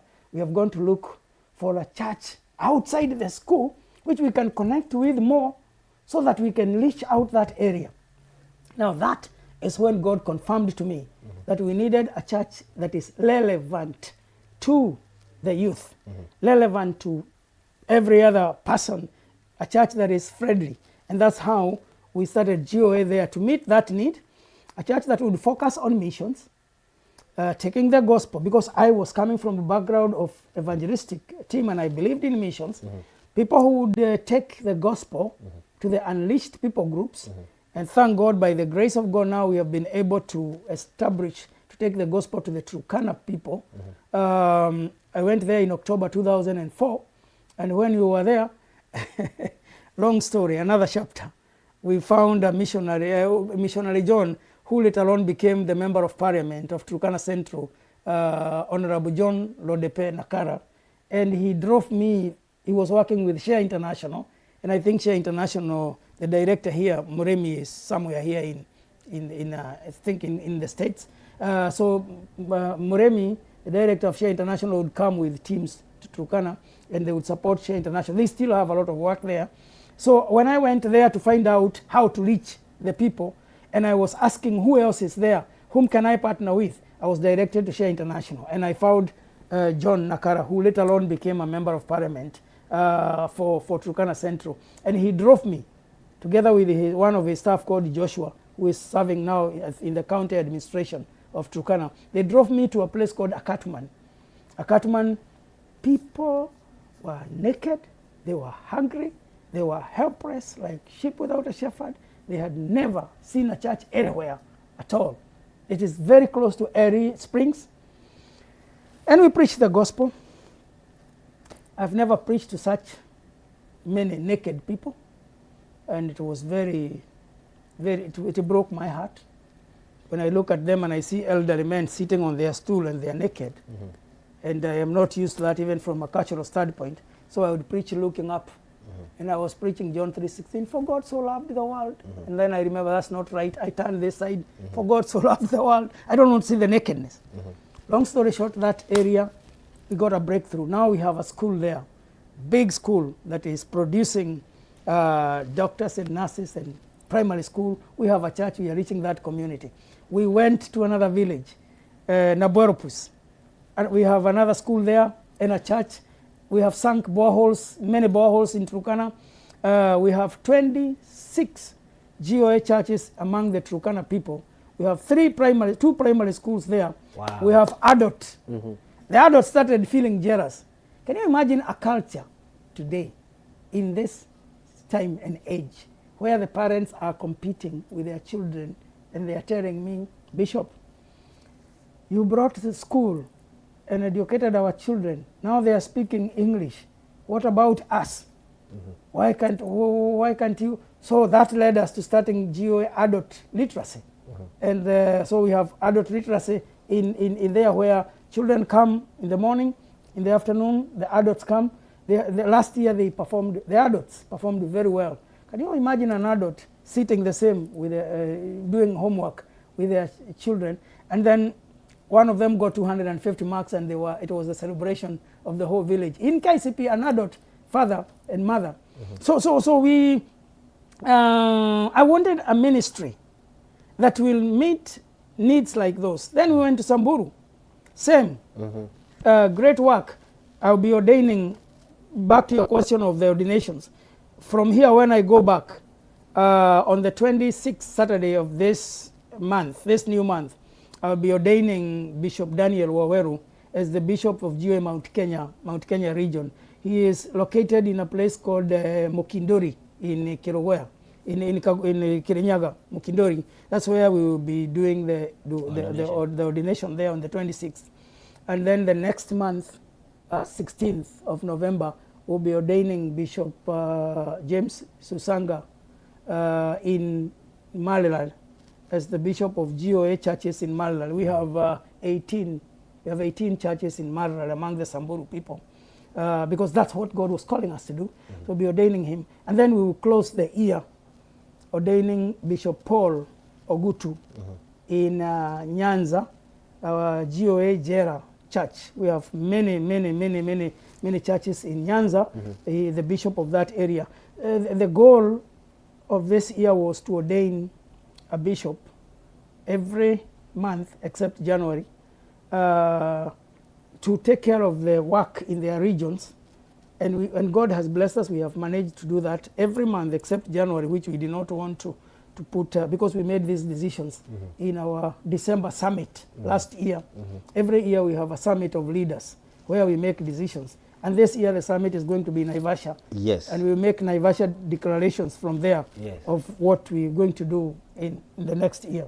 I think, Bishop, we're going to have another interview with you, because you have not talked about your work in Africa. No, I haven't. I haven't. You have not told us how many homes you have, how many children have passed through those homes. Can I summarize that? Yeah. It is good, but we'll find a time and come and give us, give us the whole, the whole. We don't want half-baked numbers. We want the whole thing, because we want the whole picture. Because I know many children, and some of them even have completed universities, and because I think the first home, it was open when 19 what? In 2000. In the 2000, yes. 2000. We started with one boy. One boy. That means there is somebody who is in university or have completed university from those homes. Not just somebody, but he has graduated with a Bachelor of Education.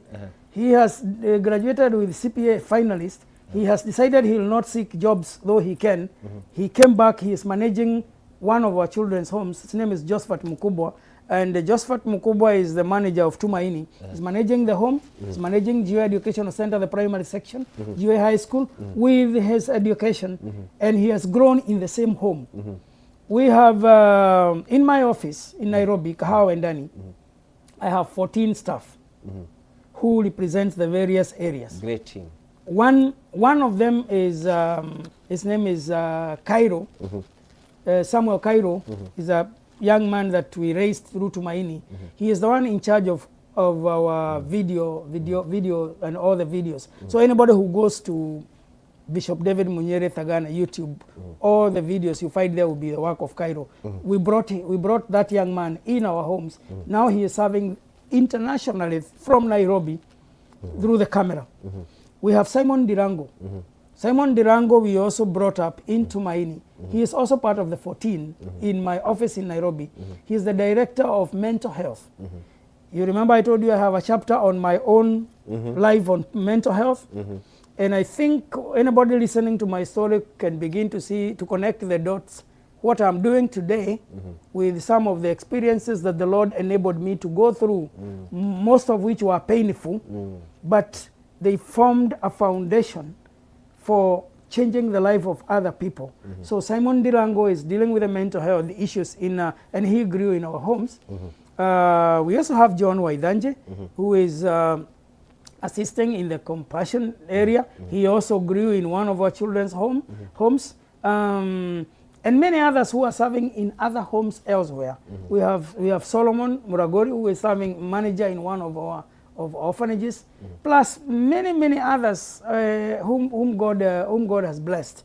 But I agree with you. One session like this is not enough to tell everything. But let me summarize it this way, Anthony. Today, before you do that, beat the drum. Beat the drum. Thank you. That is why I'm saying we need a session talking about homes only. Yes, we do. We do. And each home is a story. Each home is a story. How many homes? The homes are 8. The homes are 8. 790 children have passed through our hands. Some of them, whom I'm talking about, have finished. They are working.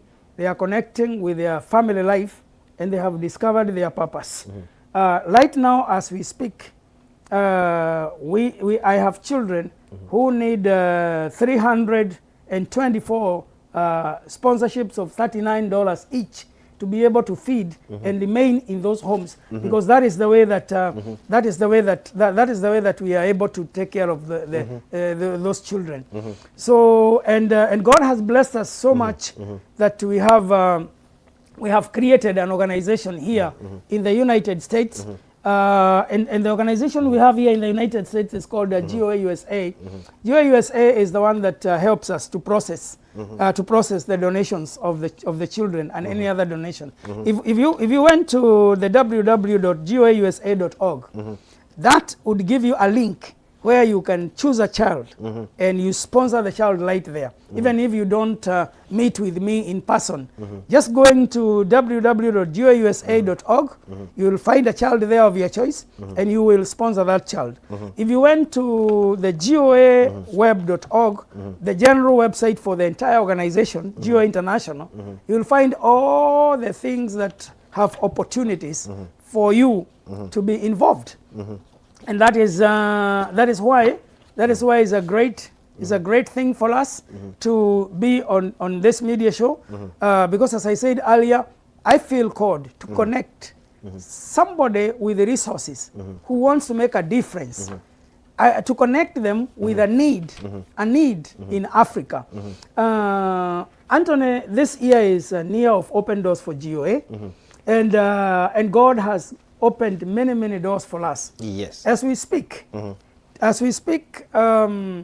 GOA has a presence in the entire continent. Yes. Half of the continent.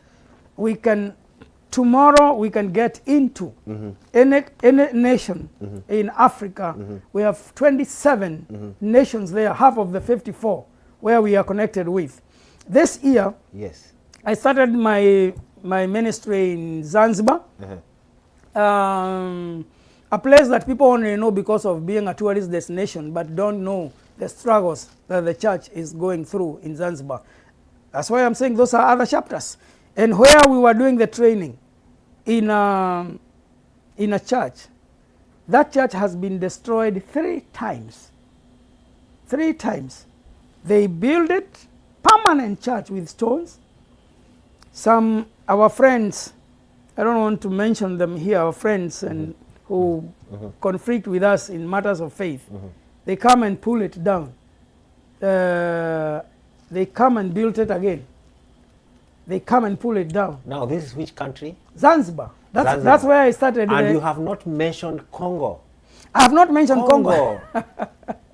I was talking about this here because I realized that that you want me to summarize. Congo, God is, we have GOA Congo. In GOA Congo, I saw that. The headquarters of GOA in Congo is in Goma. Goma, that's where our headquarters is for GOA in Congo. Legally registered and operating in the entire Congo. Our bishop there in Congo is called Bishop Varale Kitwana. Bishop Varale Kitwana is located in Goma. He is a man that God has given a lot of influence in the whole of Congo.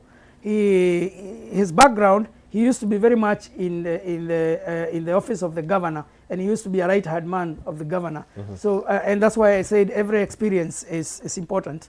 So, and his son, Paul Shibari Kitwana, has decided, a very brilliant boy, the parents wanted him to do biology and study other lines, but he said, I want to go to a Bible school and serve this vision of GOA.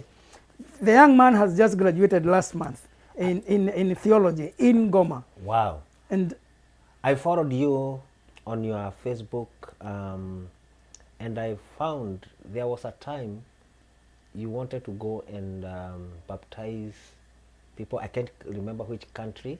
You told us to pray for you because you don't know if you're gonna go and baptize them and never come back. That is my lifestyle. It is not one time, and I thank you for that time that you followed, but I survive through the prayers of some whom I know, some whom I don't know, prayers of friends like you. I survive through the support of prayer, of finances from partners like you around the world, and I have been exposed to those kind of nations. I was telling you about Zanzibar. Even to get there and for me to complete 1 week training, it is risky, very, very risky. From there, I went to Rwanda. During that week, when I was in Rwanda, just this year, 1,400 churches were closed. 1,450 churches were closed. In Rwanda? In Rwanda, because... Was Goa one of them?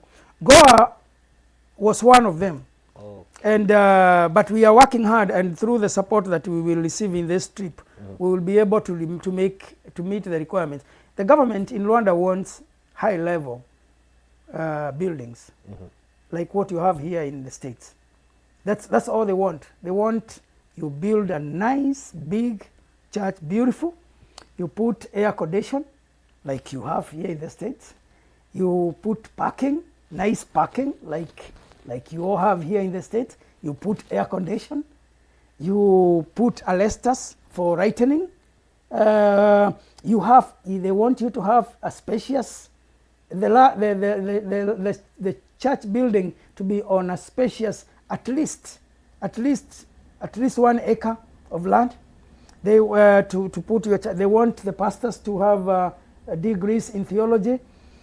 Ironically, you know Africa, and people are struggling with food. They are struggling with shoes like I was struggling. So when you tell them to go and pay theology to be trained, they as much as they are called, they don't understand what you're talking about. Others, they went into ministry like I did. Fortunately, I was a teacher. But you see, I still needed to go to East Africa School of Theology in Buruburu, even though I was a teacher. But how many people of the pastors that I know in Africa can afford to resign from their job where they get payment like I did, then they go to East Africa School of Theology and pay for theology so that they can meet a requirement of the government to have a degree in theology. And the reason I was able to do that is because I had saved some money as a teacher, plus as I continued casting my vision, many people started coming alongside me, even when I decided that I want to focus on the area of leadership, because the continent of Africa suffers from leadership crisis, whether it is political leadership, whether it is church leadership, the African continent has bigger leadership challenges than even economic. And that is why you'll find that when a leader, like a president of a country in Africa, when their term of office is almost over, the quickest thing is to mobilize people to change the constitution so that they can remain longer. Because if they remain with the constitution that is existing, then they have already completed their terms of service. Now those problems may look like they are in the politics, but they are inherent in our African tradition, whereby once we sit on a chair of leadership like this, it is until death do us part. We do not want to leave. We do not want to move. So to summarize the continent of Africa, we have a presence in 27 nations out of the 54. Yep. I went to Zanzibar this year. I went to Rwanda. Churches are being closed. All they need is somebody who will fund them financially to meet the requirements of the government. And this is not only in Rwanda, even in Kenya. Those who are watching this from Kenya, you know the panic that is there right now about the churches being closed, the regulations, all that. But when you look at those regulations, as much as we are opposing them, and as much that personally I am in the forefront of leading the Federation of Evangelical Indigenous Christian Churches to say no to those kind of requirements in our country, because we know the danger that they could bring, even if they are well intentioned, even if they mean well. We know the danger they could bring if they are actually in the hands of the wrong people. So we are outrightly and without any apologies saying no to those kind of regulations and those policies. As much as we participated in the presidential task force and gave our views, we feel like we are entrusting the church in the hands of non-believers through the Mungatana bill to bring in some regulations, which is a recipe for curtailing our freedoms in the future. However, this is a very delicate ground because we also know the dangers that are brought by people who have not gone through theological training. Like Shakahora. We know that, like Shakahora and many others. Shakahora is only one because it hit the international news. Yes. There are many others. In fact, there are worse things that are going on, performed by our own brothers and sisters even here in America, in the ministry. Yeah. So what I'm saying, and this is what I feel called to in the entire continent of Africa, is how do we take the goodwill of a person who never got the opportunity because of circumstances beyond their control to go through education. They never got the opportunity to get that theological education. They cannot today prioritize paying theological school to get a degree, or even they may not be at an age where they can do it, but they have a call. God has called them. How do we help those people learn at their own pace wherever they are and meet those requirements? How can we help in funding theological education, and how can we help holistically? They build the church that meets the regulations that the government wants. They get the proper governance. They meet the theological requirements and whatever else. That is what I feel called to do. And for GOA, even if today the government of Kenya was going to pass that bill, and they say we go that direction, GOA would not be affected because we have met all those requirements. And we did not meet those requirements because of the government or the pressure. Because of leadership. Yes. And we have met those requirements because, as I told you in the beginning, I did not want to create just any other ministry, or simply because I feel called, I jump into the street and I start preaching. Yes. I wanted to to create a movement of a church that meets all the legal framework, that has the right governance. Anthony, we do an annual audit. It's GOA. Independent auditors who comes and we leave them in our office. They look at our books. Yes. They scrutinize the books. The board that is over me, I wanted to go there. the board that is over me, we have members, professional, highly qualified, who are not necessarily GOA members. Who are like a private entity. Yes, so that they can help us with their experience. We have some people there who are doing great things, like Andrew Moirore Guru Andrew Moirore Guru is the chairman currently of GOA board. Yeah. He is a big business entrepreneur. He is the one with the only warm water swimming pool in Nyandarua County, in Kinangop. I mean, Anthony, you want to have a man like Andrew in your board, if not for anything else, to tap into the knowledge and experience. How do you create a warm water swimming pool in Kinangop where people are dying because of cold, and not only create it, also get customers to come from the US and elsewhere to that hotel, dive in? Yes, when I listened to that man, I came to realize he has an independent mind. Yes. Now those are the people that I need in the board.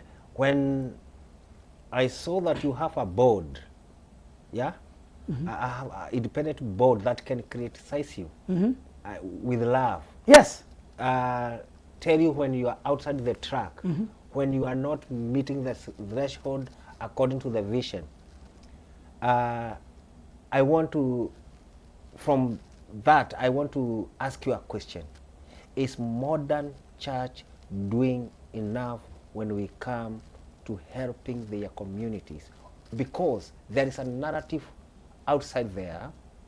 They are saying that the church is minting, like making sure they are getting out everything, to the poor people, from the poor people. Anthony, if you go back to where we started, and I repeat this again, there were enough churches in Nyandarua County. Yes. I would have just joined one of them. Yes. And as I said, I am that kind of a person who, from an evangelistic point, who was not really interested in becoming a bishop of a church or creating a church. But I saw the vacuum. I saw the gap. Yes. And the gap I saw is what you have just raised now. Because that problem was still there, even then, where the people look at a church as, some people look at a church, some people, let me say some people look at a church as a job. Yes. They were not fortunate like me to become a teacher where you are earning and you are succeeding, you have a salary, and you are doing well, you have the potential to be promoted and become whatever, because you are succeeding.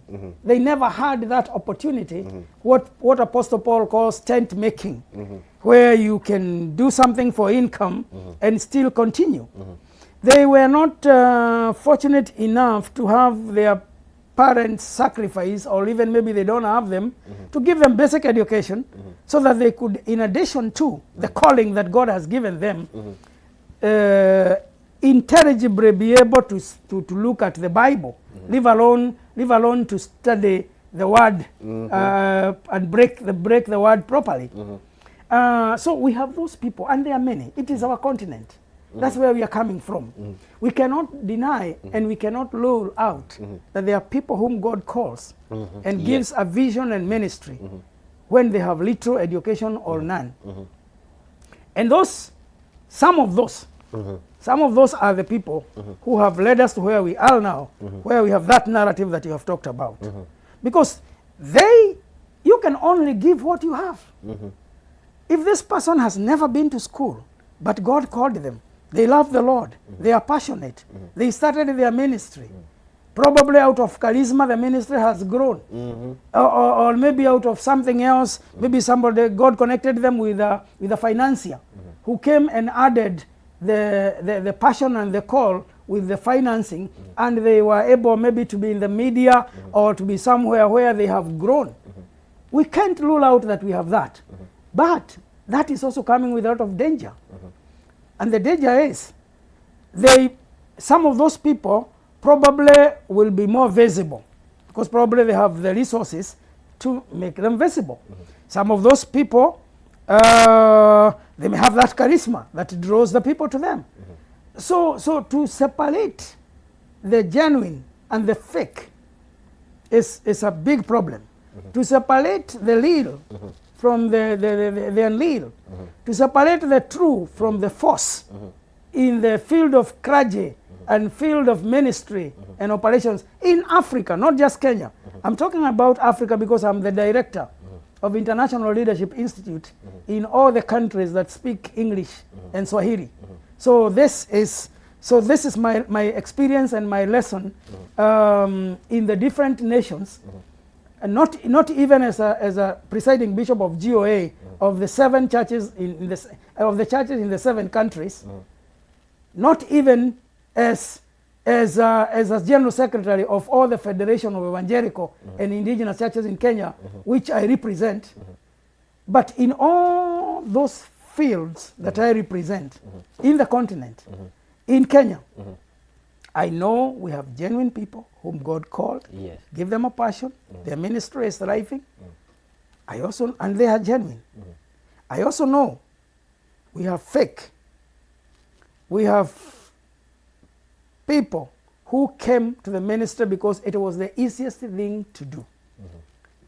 And some will even say it without knowing Fear. without knowing what they are saying. Okay. They will say, mimi nilikosa kitu ingine ya kufanya nikaingia kwa huduma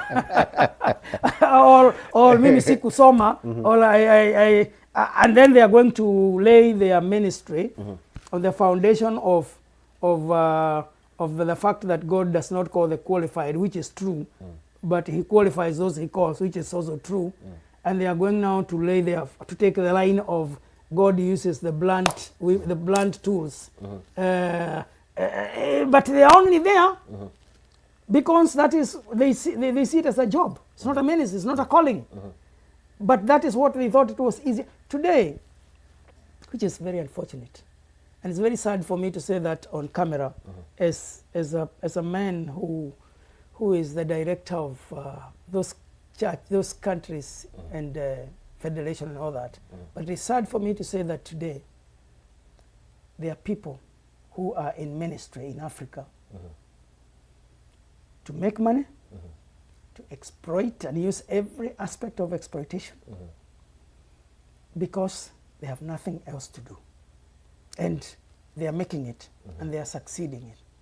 And unfortunately, they are able to pull a crowd which, when things go slightly the wrong direction, like Shakahora or any other, when things go slightly, the crowd they have pulled in the same measure of the huge crowds through their charisma or whatever other things they use, the damage is as huge as that.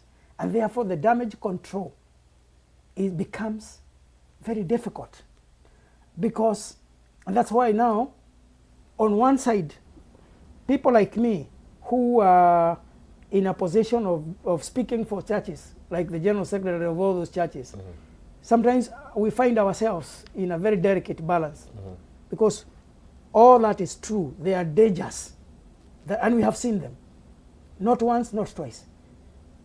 Anthony, I have personally gone to convince some leaders somewhere in the country to let their children go to hospital. And I have gone there because people know me in the media, so they will call me from the media and say, oh, we listen to, please come to this village. We have a pastor there, the children have been locked. He has refused them to go to hospital because he is saying that that God will heal them and they are dying. I've been called to go and intervene in my capacity as a national leader in a situation where a pastor is refusing their members to be counted during census because that is earthly, that is worldly, that is demonic. Oh my God. And I've been called there to go and intervene. I have found myself in those kind of situations. And the problem is, when I get there, that pastor may not look at me as the General Secretary of the Federation of Churches. He may look at me as a fellow competitor because I am the Bishop of GOA. So he's likely to look at me and say, oh, my church is bigger than his, or I have more, or he's jealous or something like that, which makes it very complicated then to be able to help a person like that. Obviously, we still help them eventually. But the point I'm making here to your question, the perspective and the narrative that the church exists to mint money and to exploit people. It's not a good narrative, but it is, to one extent, there are people who do that, and you cannot deny it. Sadly, bad news spread faster than good news. Yes. So those who do that have more visibility. Especially that is in why, social media. Yes, that's why Shakahora, now everybody in the world knows Shakahora. And some people think that Shakahora is the church. Even the government, when we speak to them, we tell them Shakahora is not church. So don't use that as an example of church, that churches are killing people, because that is not what church is. And there's only one question. When I was first invited, immediately when this happened, the first day, before the news spread, when I was invited by Kenya Broadcasting Corporation television to go and do an interview like this, before even the news spread about Shakahora, they asked me, do you agree that now the government has enough basis to regulate churches? Because of this people are dying, and that was the question. And I said, I still don't agree. I still don't. My condolences to those who have died. Apologies to those who have been affected by the insult of what church is meant to be. But I still do not believe that the government is the institution that exists to regulate churches, because I strongly believe that churches should regulate themselves, which is what we call umbrella bodies. That through umbrella bodies, the government can be able to get to know what churches are doing, and we can be able to stop some of those issues. Yes, and even cross some of those churches. Yeah, and I asked the question on that, and I have asked it before, again in many medias. If a rat comes to your house, and maybe the people in the United States might not understand about rats coming into the homes, or mice from outside. Do you burn the house? Do you go and run and look for petrol and fire and you burn the house, telling everybody, oh, there's a mice, there's a rat in my house, now I burn it? Or do you find traps, catch the mice, get the mice or the rat out of the house, or use whatever the things that you can use to poison the rat? That is the situation. When bad seeds and bad people infiltrate the church in Africa, and not only in Africa, because the same things even in the United States happen. I think we have a story here which is more or less like Shakahora, of how people died in this big advanced nation some time back in history. So when there is a problem like that, it is not it should not be used as a reason for closing down churches. What needs to happen is churches come together through the various umbrella bodies and put up structures that can prevent that from happening in the future. Yes, we have only 5 minutes. And I remember the first time I came to visit you on a mission, we came to Karima. And when we came to Karima Girls, I remember you had a land. It was how many acres, 1 or 2? My personal land? Yes. 2 acres. You had 2 acres. Yes. That you bought when you were working at Karima Girls. Yes. And I came to know. It came to my attention that you gave that lad out. Now, how did your family took that on? Something like that. Well, Because that is the only thing I knew you had. Anthony, let me tell you, from the conversations that we are having of the motivation why people are doing church today or they are in ministry, and why I wanted to start GOA and do what I do today, that can tell you why I gave out my lad, or my house for that matter, because I just want lives to be changed. Yes. I just want lives to be changed. And as I want the lives to be changed, it came to a time when we had nothing in the ministry. We had nothing.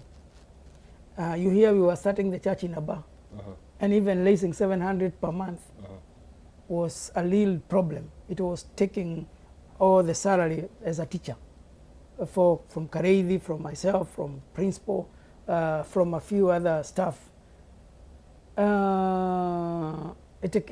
know the story that I walked for 9 years. I couldn't even afford a bicycle, and I was a teacher because my little salary as a teacher is the same one I'm paying rent. I'm going to missions with the Nyandaro evangelistic team and all that. So through that, and that's how Miracle One story of the bicycle came. and now we are not there. People will read about it. People will read about it in the book. Yes. Or yes. in the next interview if you organize it. Yes. So it reached a point whereby now we were to go to Nairobi because the ministry had expanded. Remember when God called us in 1991, he said clearly to us, Matthew 28, 19 and 20 is going to be your vision, is going to be your calling, is going to be your motivation. So, which clearly is the Great Commission. And we were clear, our mandate is to go. We were clear it is to go to the nations.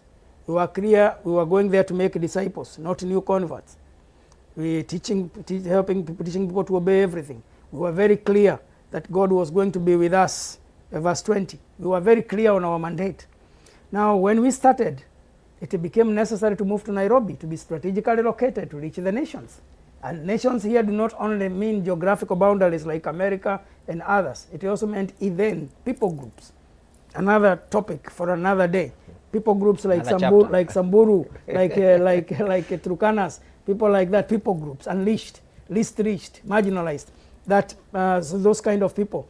The work that Reverend Peter Wagura is doing in Garisen, our bishop for North Coast, all the great work that he's doing there, those people groups there, the Alma, the Bulgis, all the people that he's reaching out there and connecting with them with education, connecting them with an opportunity to serve and to learn, girls in the schools, the PPIs that he's doing there, helping the children.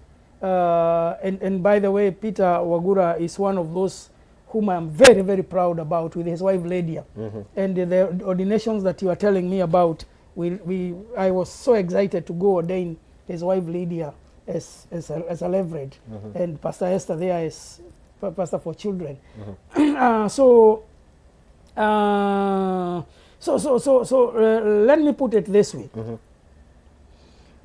to reach out, to do what God has called us to do today, we need people to support us.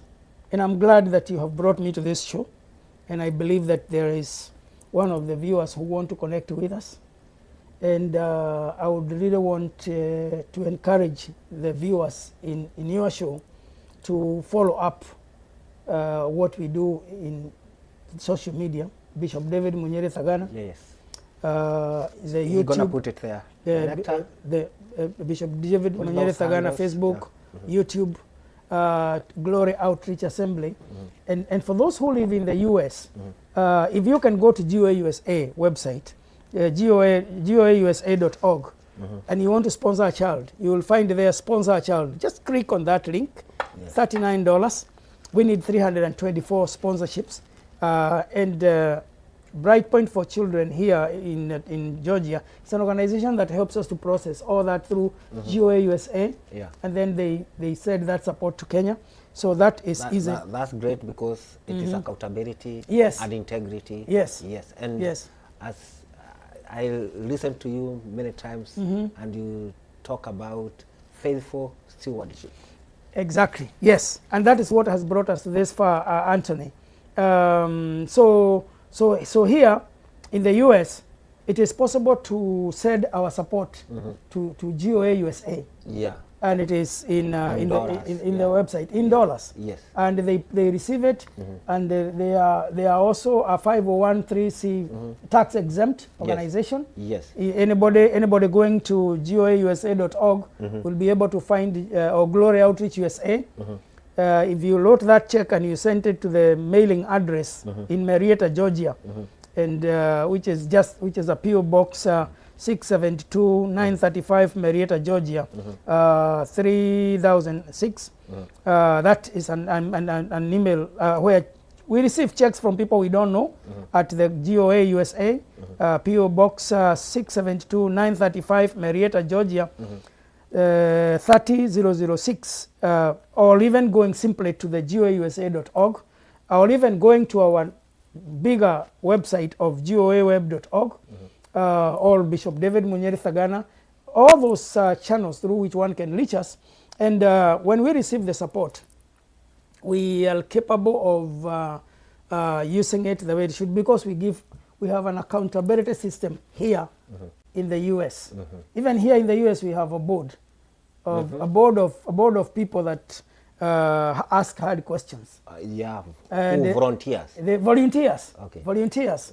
We, in fact, even in this trip, I am looking for volunteers who can just volunteer and make a team of people who can be organizing meetings for us, because sometimes it is very demanding for me to do like what I did yesterday, coming here. We are looking for volunteers, people who can be getting the stories from where we are and connecting them with a channel like this one, so that more people can read it. This past Sunday, I was really excited to see a church in Calhoun in Georgia called Crane Ita Community Church. They created a missions dashboard whereby for GOA, they are our partners. They created a missions church dashboard where you can just touch the button on the screen, and then it takes you to read our GOA newsletters, which are monthly, to watch our YouTube stories in my channel or the ministry channel, and very interesting that you can still be able to click there, and it takes you to sponsor a child right from where you are, right from your phone, without necessarily having to have a child sponsorship packet like this. These packets are good for people who wants to see and touch, and then filling a form like this and leaving it with our Marietta people. So we are a accountable organization. Here we are Glory Outreach Assembly is a 501(c) organization with an independent board, which receives, we have volunteers even who do our accounting and give people tax exemptions for free where they do that. We have very dedicated people who just help. Then in Nairobi, we have a team of 14 people, including a strong financial office there of people who are helping us to meet the independent auditors and pass. Actually, we have just completed the audit for this last financial year. Our financial year starts on 1st of March every year, and on 1st of April, and ends on 31st of every year. And we have the kind of board that you saw, which has even members who are not necessarily GOA members. Yes, some are some are from Anglican Church, like Wakiri, the legal team that we have there. Lillian is an Anglican, an advocate of the High Court of Kenya. Kidinji is another advocate in the same board, a lecturer in the University of Nairobi for 13 years, with also his form cost-wise for survey. People like Damales who have specialized in tax, people like Dennis who have specialized in finance, people, we have a board, people like Reverend Fred. Allow me to talk about Reverend Fred, this, because maybe the viewer here might want to help Fred. Fred is a young man who came to GOA to do internship from Kenyatta University. And that's another area that we can talk another time, that GOA provides internships.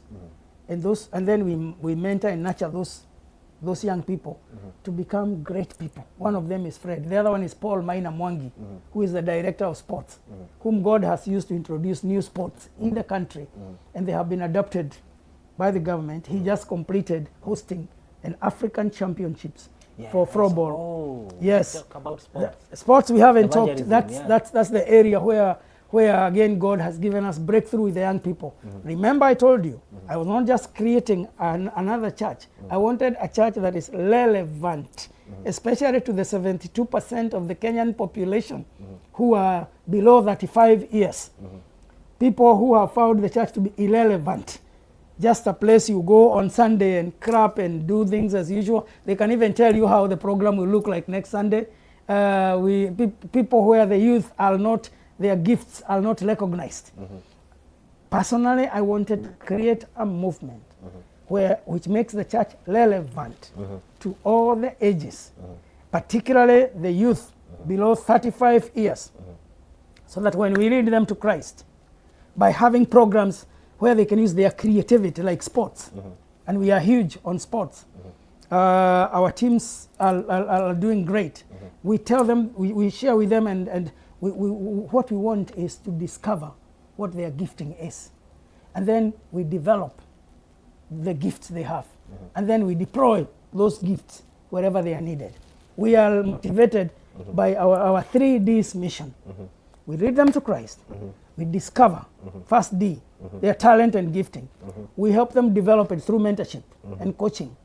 And then once we have developed it, we deploy it to where it is needed. We have deployed some of the gifts of these children to play in the national teams, like the Harambee Starlet.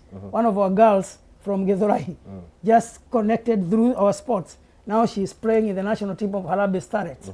Others are going to national events. Even here in the States, yes. Even skating. Yes, we brought the game from Switzerland and Sweden, Europe, through Paul.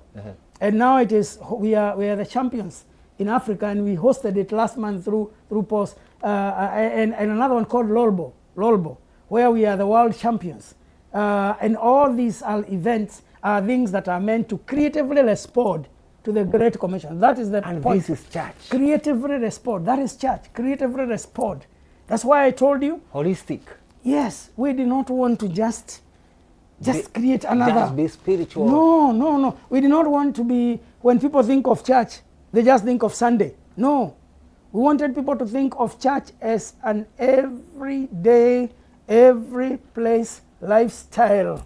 Every day, every time, every age, every talent, every skill, influencing the 7 mountains of influence, be it education, be it business, be it family, be it whatever it is. That is what we needed. Right now, you know what I need, Anthony? I'm looking for business people. Business people who will help. That is another chapter. I think what we're gonna do, yes, we're gonna talk with the director. Yes. If we find favor with him, yes, he's gonna give us we need time just to talk now. Yes. Because you have a lot. You just have a well of wisdom.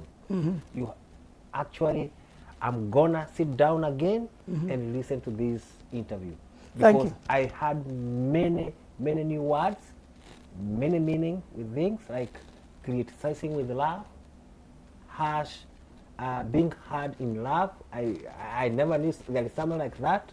You can tell something hard truth, but with love. All those things, touching lives, changing lives, giving your own land, which that was your only family.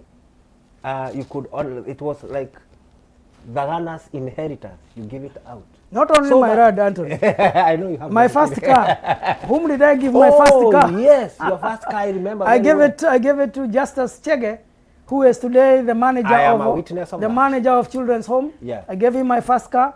My second car I gave to Pastor Josephat Moremi of Mokuru Church in Nairobi. It is not, you know, this life is not about material things. This life is about investing for eternity. We invest our lives. We invest our material things. That's why I said, and I repeat it again, that I feel like personally I exist to connect resources from all over the world to the needs, particularly in the continent of Africa. Next month, I will take the gospel to some of the places you can't believe. Where? I will take the gospel to Somaliland. This will be my second time there. Next month, I will also go to Djibouti. I don't want to talk about those trips, but let me just say the first time I went there, it's only the prayers that saved me and rescued me. We have the opportunity within the 27 nations and beyond of the continent of Africa to go north and to take the gospel to the persecuted church, to those people who are worshiping underground. Those are the people that I will be empowering next month. All this can be supported by people by going to GOA website, either goausa.org, writing a check or clicking a donation. It is on the handle. You can see it. It is on your screen. And anybody who wants to reach me, I have no problem giving you my number. You can just call me here at 470-905-9206. That's my US phone.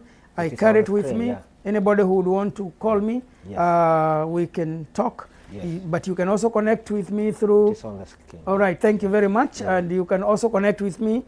It looks like our show is coming to the end, and I can't believe it. I can't believe it. I am only getting started to tell you the story. Yes, I know that. That is why we talk with the director and make sure that we have another session before you leave. And we have 324 kids, children. They need your sponsorship. They need you. $39 only per month for a whole year, or either 2 years, 4 years, or 10 years. God bless you. 324 children today. They are in 8 homes in Kenya that is led by our bishop. THAGANA. Kindly contact him. Everything is on your screen. Connect yourself with the real need. God bless you. Thank you very much. Amen. I have so many friends that I did not greet in America, but in Arizona, in where many. But I think what we'll do, we'll have another session. Yes. Where I'll add few people. Yes. You can have a conversation. Thank you. And talk more, because I can see you have a lot. Thank you. Yeah, there is a very new. Asante sana. Thank you. Thank you. All right. Thank you for this opportunity. Thank you. Now the man needs to take our picture together so that we can right here on this studio.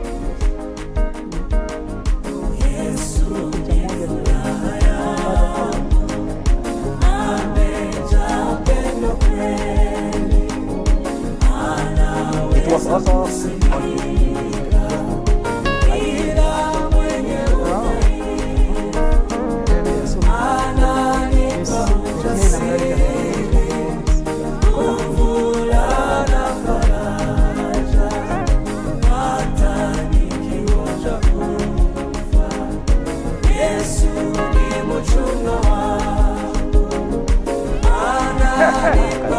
yes.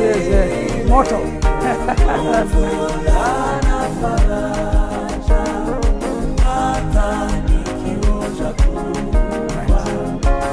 Mwiza wetu ni lazima nimbebe kwa screen. Thank you. Oh, that's good. That's good. Thank you.